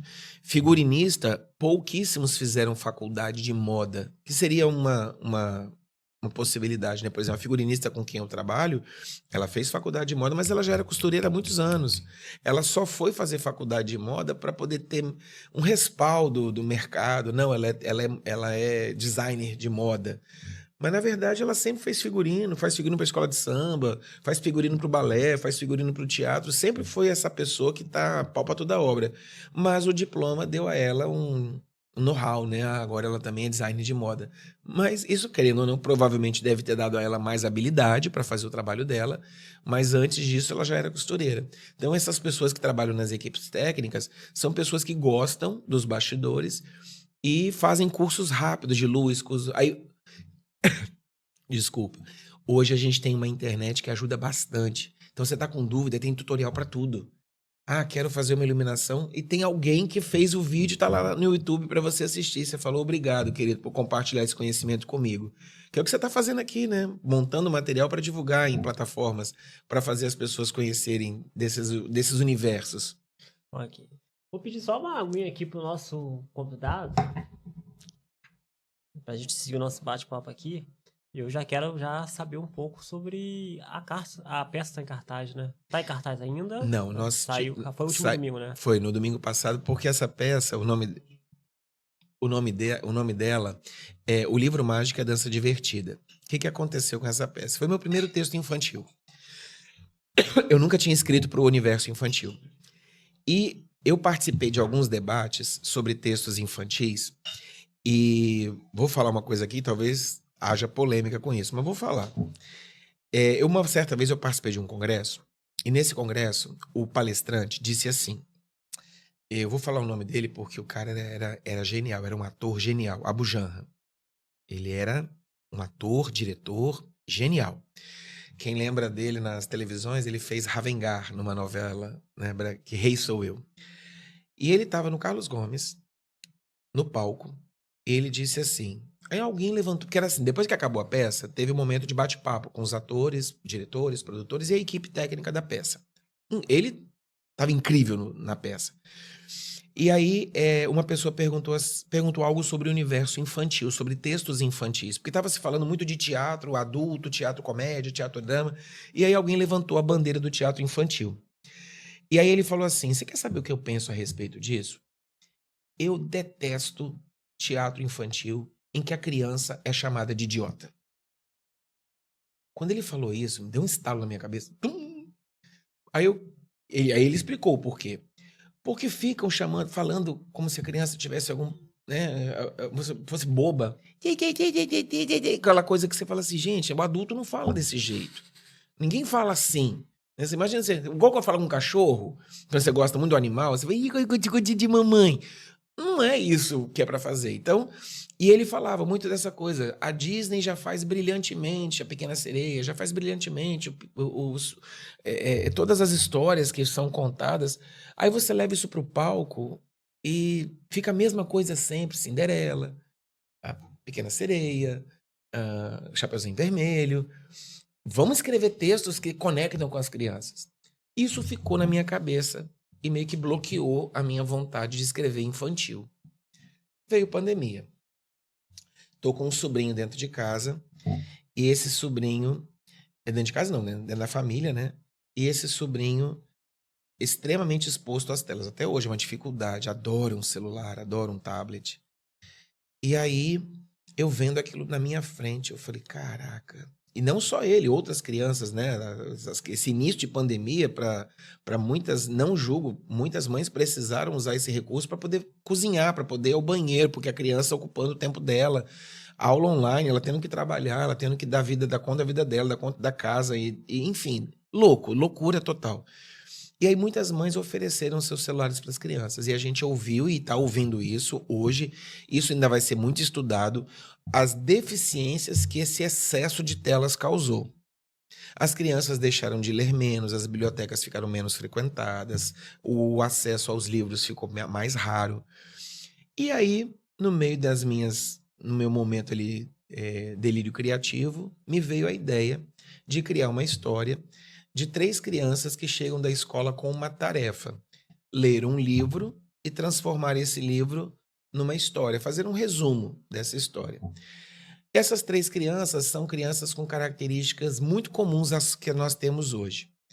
A Amandinha, ela tem TDAH. O Pedrinho, ele é hiperativo. Nível hard. E a Julinha é a mais equilibrada de todas, aquela que tem uma certa coerência. Então eu tenho 3 crianças para poder... Quem é criança... Eu sou parecido com a Julinha, eu sou parecido com o Pedrinho, eu sou parecido com... Então eles se veem no palco. E aí, para criar o mundo da imaginação, eu criei 3 bruxas. A Neuma, que é o cérebro... É Pink o cérebro. A Neuma é o cérebro do grupo das bruxas. A Fafá é a procrastinadora, preguiçosa. E a Enter, que é a nova bruxa da internet. A Enter é aquela que conecta as crianças ao mundo virtual. Tanto é que ela tem uma cena que ela fica: mais velocidade, Pedrinho, mais velocidade. Estou criando uma geração de crianças insuportáveis porque elas não sabem esperar. Então é a fala da bruxa. E aí, no universo do bem, digamos assim, eu criei a Fedora, que é a guardiã do livro mágico, o Eduardo, que é o responsável por fazer com que as crianças sintam encantamento com a leitura, de descobrir os personagens, e a Fadinha Elô, que é engraçadinha. Me inspirei na Emília, do Monteiro Lobato. O Eduardo eu inspirei no Visconde de Sabugosa, e a Emília me inspirou a criar a Fadinha Elô. E aí criei esses 3 personagens que vão ajudar as crianças a se salvar da maldição das bruxas. Então, ao longo de 90% da peça, as crianças não pegam nesse livro para ler. Sempre tem alguma coisa que atrapalha. E aí são as bruxas, que estão o tempo todo ali fazendo coisas para atrapalhar as crianças. E no final da história, a Fadinha fala, olha, ela cria uma estratégia para fazer as crianças se soltarem, que é a dança divertida. É uma música instrumental engraçadinha, ela faz uma dancinha super legal, as crianças gostam e querem imitar a dança. E aí, no final da peça, o elenco todo dança, venceu as bruxas e tal. Uma peça bem gostosinha de assistir. Modéstia à parte, eu tenho, né, orgulho de ter escrito esse texto. E muito legal. A gente escreveu essa peça em 2022. Em 2022, a gente participou do Festival Nacional de Teatro de Vitória. Foi a nossa primeira premiação. Em 2023, nós apresentamos muito esse teatro nas escolas. Então, a gente recebeu escolas públicas e escolas particulares. E agora, em 2024, a gente teve 5 premiações com essa peça. Em janeiro, a gente foi para Governador Valadares, no Festival Nacional de Teatro de Governador Valadares. É o maior festival de teatro das cidades do interior do Brasil. E lá estávamos nós. Primeira vez que a gente saiu do Espírito Santo para apresentar uma peça. Pegamos o trem, foi uma viagem super legal. Pegamos o trem, saltamos em Valadares. Você já foi lá? Não, ainda não. Cara, você que é carioca sabe do calor do Rio, né? Sim. Valadares é 4 vezes pior, 5 vezes pior. Não é possível. Cara, parece que você tá dentro do micro-ondas. A sensação que você tem que você tá dentro de a cidade é um micro-ondas. Queima, arde a pele da gente. É assustador. Os únicos lugares bons são lugares que tem ar-condicionado. Saiu dali, para respirar o ar falta. E aí fomos nós para Valadares, perrengue, porque a gente ficou em alojamento, alimentação de alojamento, todas sem conforto. E fomos lá apresentar a nossa peça. Apresentamos a nossa peça no festival, e é um festival competitivo. A gente nunca tinha participado desse festival competitivo. Porque o Festival de Vitória, o fato de você ser escolhido para apresentar já é a premiação. Seu espetáculo foi premiado porque ele foi escolhido para estar no festival. E lá não, lá além da premiação, que é ser escolhido, tem as premiações: melhor espetáculo, melhor direção, melhor iluminação, melhor figurino, melhor ator, melhor atriz, ator coadjuvante, atriz coadjuvante, tem tudo isso. E aí fomos nós, na nossa humildade, lá apresentamos nosso espetáculo.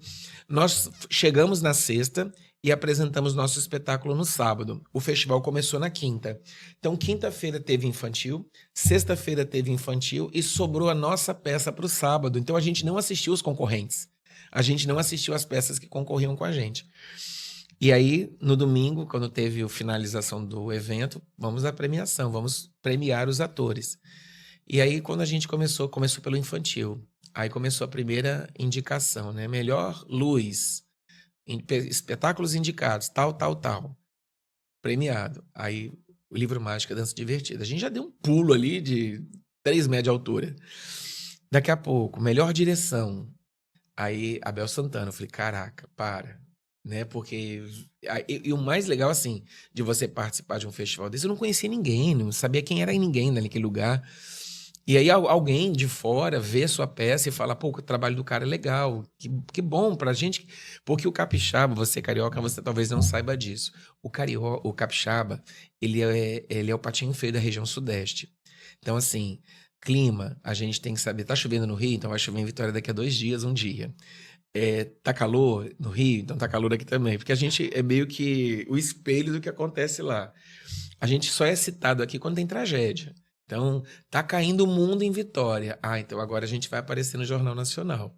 Então, alguma coisa muito séria pra gente aparecer. Então, ao longo da história, isso lá do período colonial, o Espírito Santo sempre foi o patinho feio da região sudeste. E aí a gente tem essa história do seu patinho feio da região sudeste. O que aconteceu? Nós fomos para lá sem aquela expectativa de ser premiado. A gente foi para participar. Aí eles, o melhor espetáculo a gente vai falar no final. Aí ficamos já com aqueles 2 troféus, né? Alguns segundos lugares. E aí quando chegou no final, e o melhor espetáculo infantil foi o livro Mágica Dança Divertida. Caramba, meu amigo. Pulos, a gente não se continha, né, de tanta alegria. Foi uma experiência muito bacana. Voltamos para Vitória, continuamos os nossos trabalhos, e aí veio o festival de São João Nepomuceno, que nós fomos há mais ou menos 15 dias. E aí chegamos lá, apresentamos a nossa peça, vimos os outros espetáculos, vimos, né, as nossas qualidades, as nossas diferenças e tal. E aí ganhamos 2 premiações. Lá tem o júri infantil e o júri adulto. Nos espetáculos infantis, as crianças também fazem suas escolhas. E aí nós trouxemos 2 troféus de melhor atriz para a Lina. Ela foi a melhor atriz do júri técnico e melhor atriz do júri infantil. Então acho que mais certificação do que essa não tem melhor, né? Então ela foi escolhida como melhor atriz. As crianças são alunos, né? A Lina não é criança, a Lina ela tem 23... Sim, não, atriz. Perdão. Falando. Não, mas eu tenho ator jovem, né? Eu tenho criança nos meus elencos. Mas esse elenco é formado por adultos, até pra gente poder viajar ser mais fácil, né? Ela tem 23 anos, vai fazer 24 esse ano. Ela interpreta uma criança, uma fadinha. Mas todos eles são alunos? Na verdade, eles são alunos, alguns são profissionais, já estão no mercado como profissionais. E isso, eles continuam fazendo teatro, porque lá nos nossos grupos existe a possibilidade de eles se lapidar artisticamente. Então, é basicamente isso. Então, nós trouxemos 6 premiações com essa peça. E domingo agora foi a nossa última apresentação. Para nos próximos meses, agora nos dias 17 e 18 de agosto, nós vamos ter o Festival de Esquetes. O que é o Festival de Esquetes? É um evento que eu criei na escola, em que você é aluno e eu te incentivo a você construir a sua cena. Eu te dou um desafio e falo assim, Thiago, constrói uma cena de irmão com ciúme do outro irmão. Por que você tá com ciúme? Porque ele tá roubando sua namorada. E você vai fazer uma cena com seu irmão. Aí você inventa o roteiro, você coloca esse roteiro no palco. Eu falo, Thiago, tá legal, me manda esse roteiro escrito para eu poder fazer os ajustes, se for necessário. E você ensaia essa cena e apresenta para o público agora em agosto. Então, dia 17 e 18 de agosto, nós vamos ter o Festival de Esquetes. E dia 15 de setembro, a gente vai ter a estreia do Avarento, que é essa peça que eu tô com uma experiência muito legal. Já no roteiro já tá divertida. Segunda-feira agora eu apresentei o roteiro para os atores. A gente deu muitas gargalhadas. E é uma peça bem legal e que, se Deus quiser, vai também fazer o público rir bastante. Então esses são os 2 nossos próximos eventos. Aí outubro, novembro, dezembro também tem mais.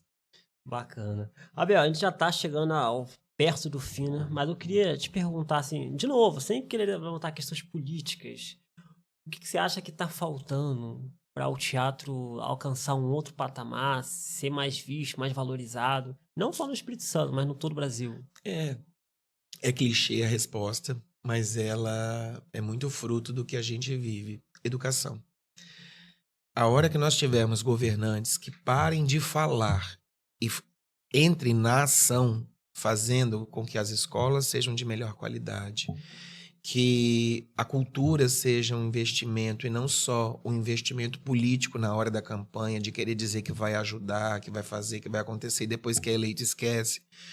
Aí a gente vai ter uma transformação. Não sei se isso vai acontecer. Não sei, porque a gente vê que entra governo, sai governo, é sempre a mesma coisa, a mesma essência, a mesma... É ruim, né? Você ficar patinando nesse lugar é muito ruim.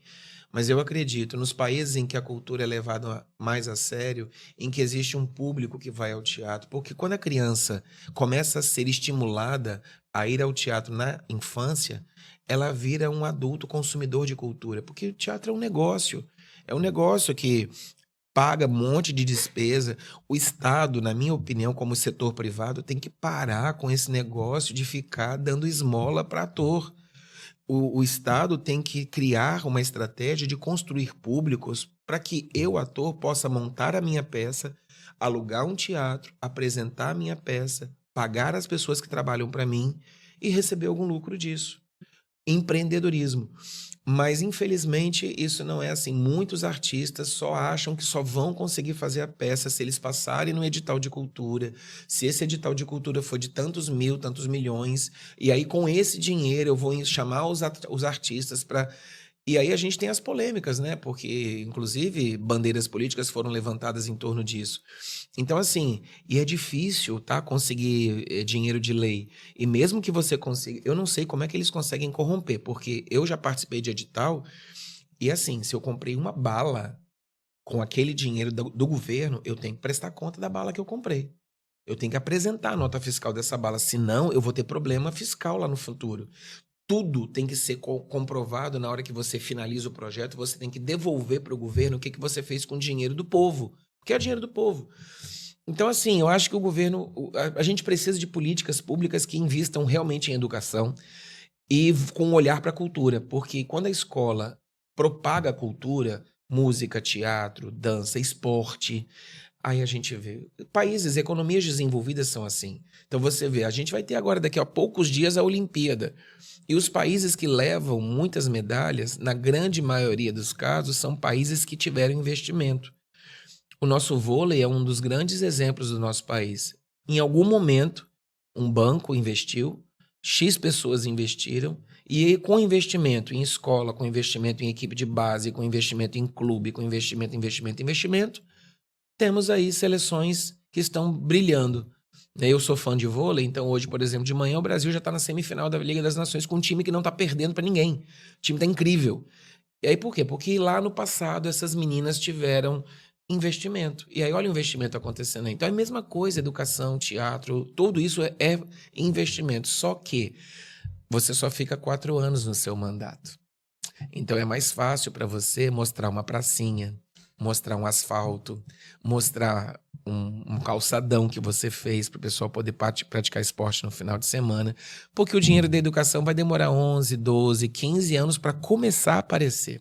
E aí você não vai poder fazer propaganda de que você investiu tantos milhões de dólares, de reais, do que quer que seja na educação, porque isso não vai te dar voto. Doideira, né? É isso.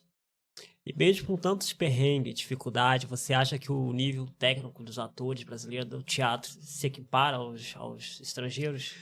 Olha, nós somos uma terra de muita gente talentosa. Muita gente talentosa. O que difere os nossos filmes, vamos falar do audiovisual, né? O que difere os nossos filmes dos filmes estrangeiros é que eles têm grana. Se nós conseguíssemos dar a estrutura de estúdio, a estrutura técnica que os profissionais de Hollywood têm, de Bollywood, do cinema francês, enfim, para os brasileiros, nós íamos dar banho nessa galera. Nós temos muitos bons atores, muitos bons técnicos, o que nos falta é recurso para fazer a coisa acontecer. Agora, dá recurso na mão dessa galera extremamente talentosa, porque, historicamente falando, a gente aprendeu a lidar com a dificuldade. A gente faz arte com dificuldade. Eu não tenho figurino, eu vou improvisar. Eu não tenho cenário, eu não tenho a luz. Quantas e quantas pessoas pegam um bocal, a peça vai acontecer, tá lá o camarada com um fio que ele comprou no material de construção, colocando um bocal, ele inventou uma engenhoca para fazer a peça dele acontecer. Numa situação de um país desenvolvido, não tem isso. Já tem os refletores de LED que acendem com o piscar do estalar dos dedos, o troço acontece, entendeu? Brasileiro não é assim. O brasileiro tem que se reinventar o tempo todo. Então, com essa capacidade de reinvenção que a gente tem, com investimento, meu amigo, a gente ia voar muito alto. Você citou aí Bollywood, até o Hollywood está assim. Sim, é uma indústria. É uma indústria poderosíssima. Que produz filmes para um determinado tipo de público, né? Hollywood produz uma coisa mais globalizada, mas Bollywood produz muita coisa bacana, muita coisa legal. Abel, vou pedir para você só finalizar pra gente, olhando para aquela câmera ali, dando um apelo, né? Para quem deseja, depois desse bate-papo, entender, conhecer de mais perto o teatro, seja para comunicação, seja para perder a timidez, seja para se tornar um criador de conteúdo, influencer, youtuber, TikTok, apresentador, comunicador. Você, como especialista, orienta a gente, dá dica, que até eu já quero marcar contigo depois. Então, meu povo, Ser ator não é fácil. Ser ator é um desafio e muita gente diz que é o teatro que escolhe a gente, não somos nós que escolhemos o teatro. Entenda que o teatro não é para você ficar famoso. Entenda que o teatro não é para você ganhar dinheiro. O teatro é um sacerdócio e que, consequentemente, pode te dar dinheiro. A fama, o sucesso, o dinheiro são consequências do seu trabalho e não a razão pela qual você entrou num curso de teatro. Se você conseguiu entender isso, se para você faz sentido, vem fazer aula de teatro. Existem várias opções aqui no estado hoje. Uma delas é a minha escola, que é a Oficina de Atores Abel Santana. Existem outras empresas que fazem serviços semelhantes. Talvez você se adeque ou no meu espaço ou em outro espaço. Né? Posso deixar o Instagram? Sim. É @oficina Abel Santana, é o Instagram da nossa empresa, e o meu pessoal é @Abel Santana _. E através daqueles 2 perfis você vai ver muita coisa relacionada à cultura, a gente divulga cursos, divulga uma série de coisas. E aí, assim, entendendo que o teatro ele tem muitas possibilidades. Você pode se tornar um artista, você pode ser um profissional que se comunica de forma melhor, mas posso te dar certeza, se você entra nesse universo, com certeza colherá muitos benefícios. Então, experimente, permita-se uma aula de teatro, permita-se uma experiência de subir num palco diante de uma plateia e ter essa sensação do ao vivo. Confesso para você que é uma adrenalina que dificilmente você vai sentir em qualquer outro lugar. E ela contagia, esse é o problema. O bichinho, o vírus do teatro pega a gente que depois não sai nunca mais. E é isso, basicamente é isso, ok?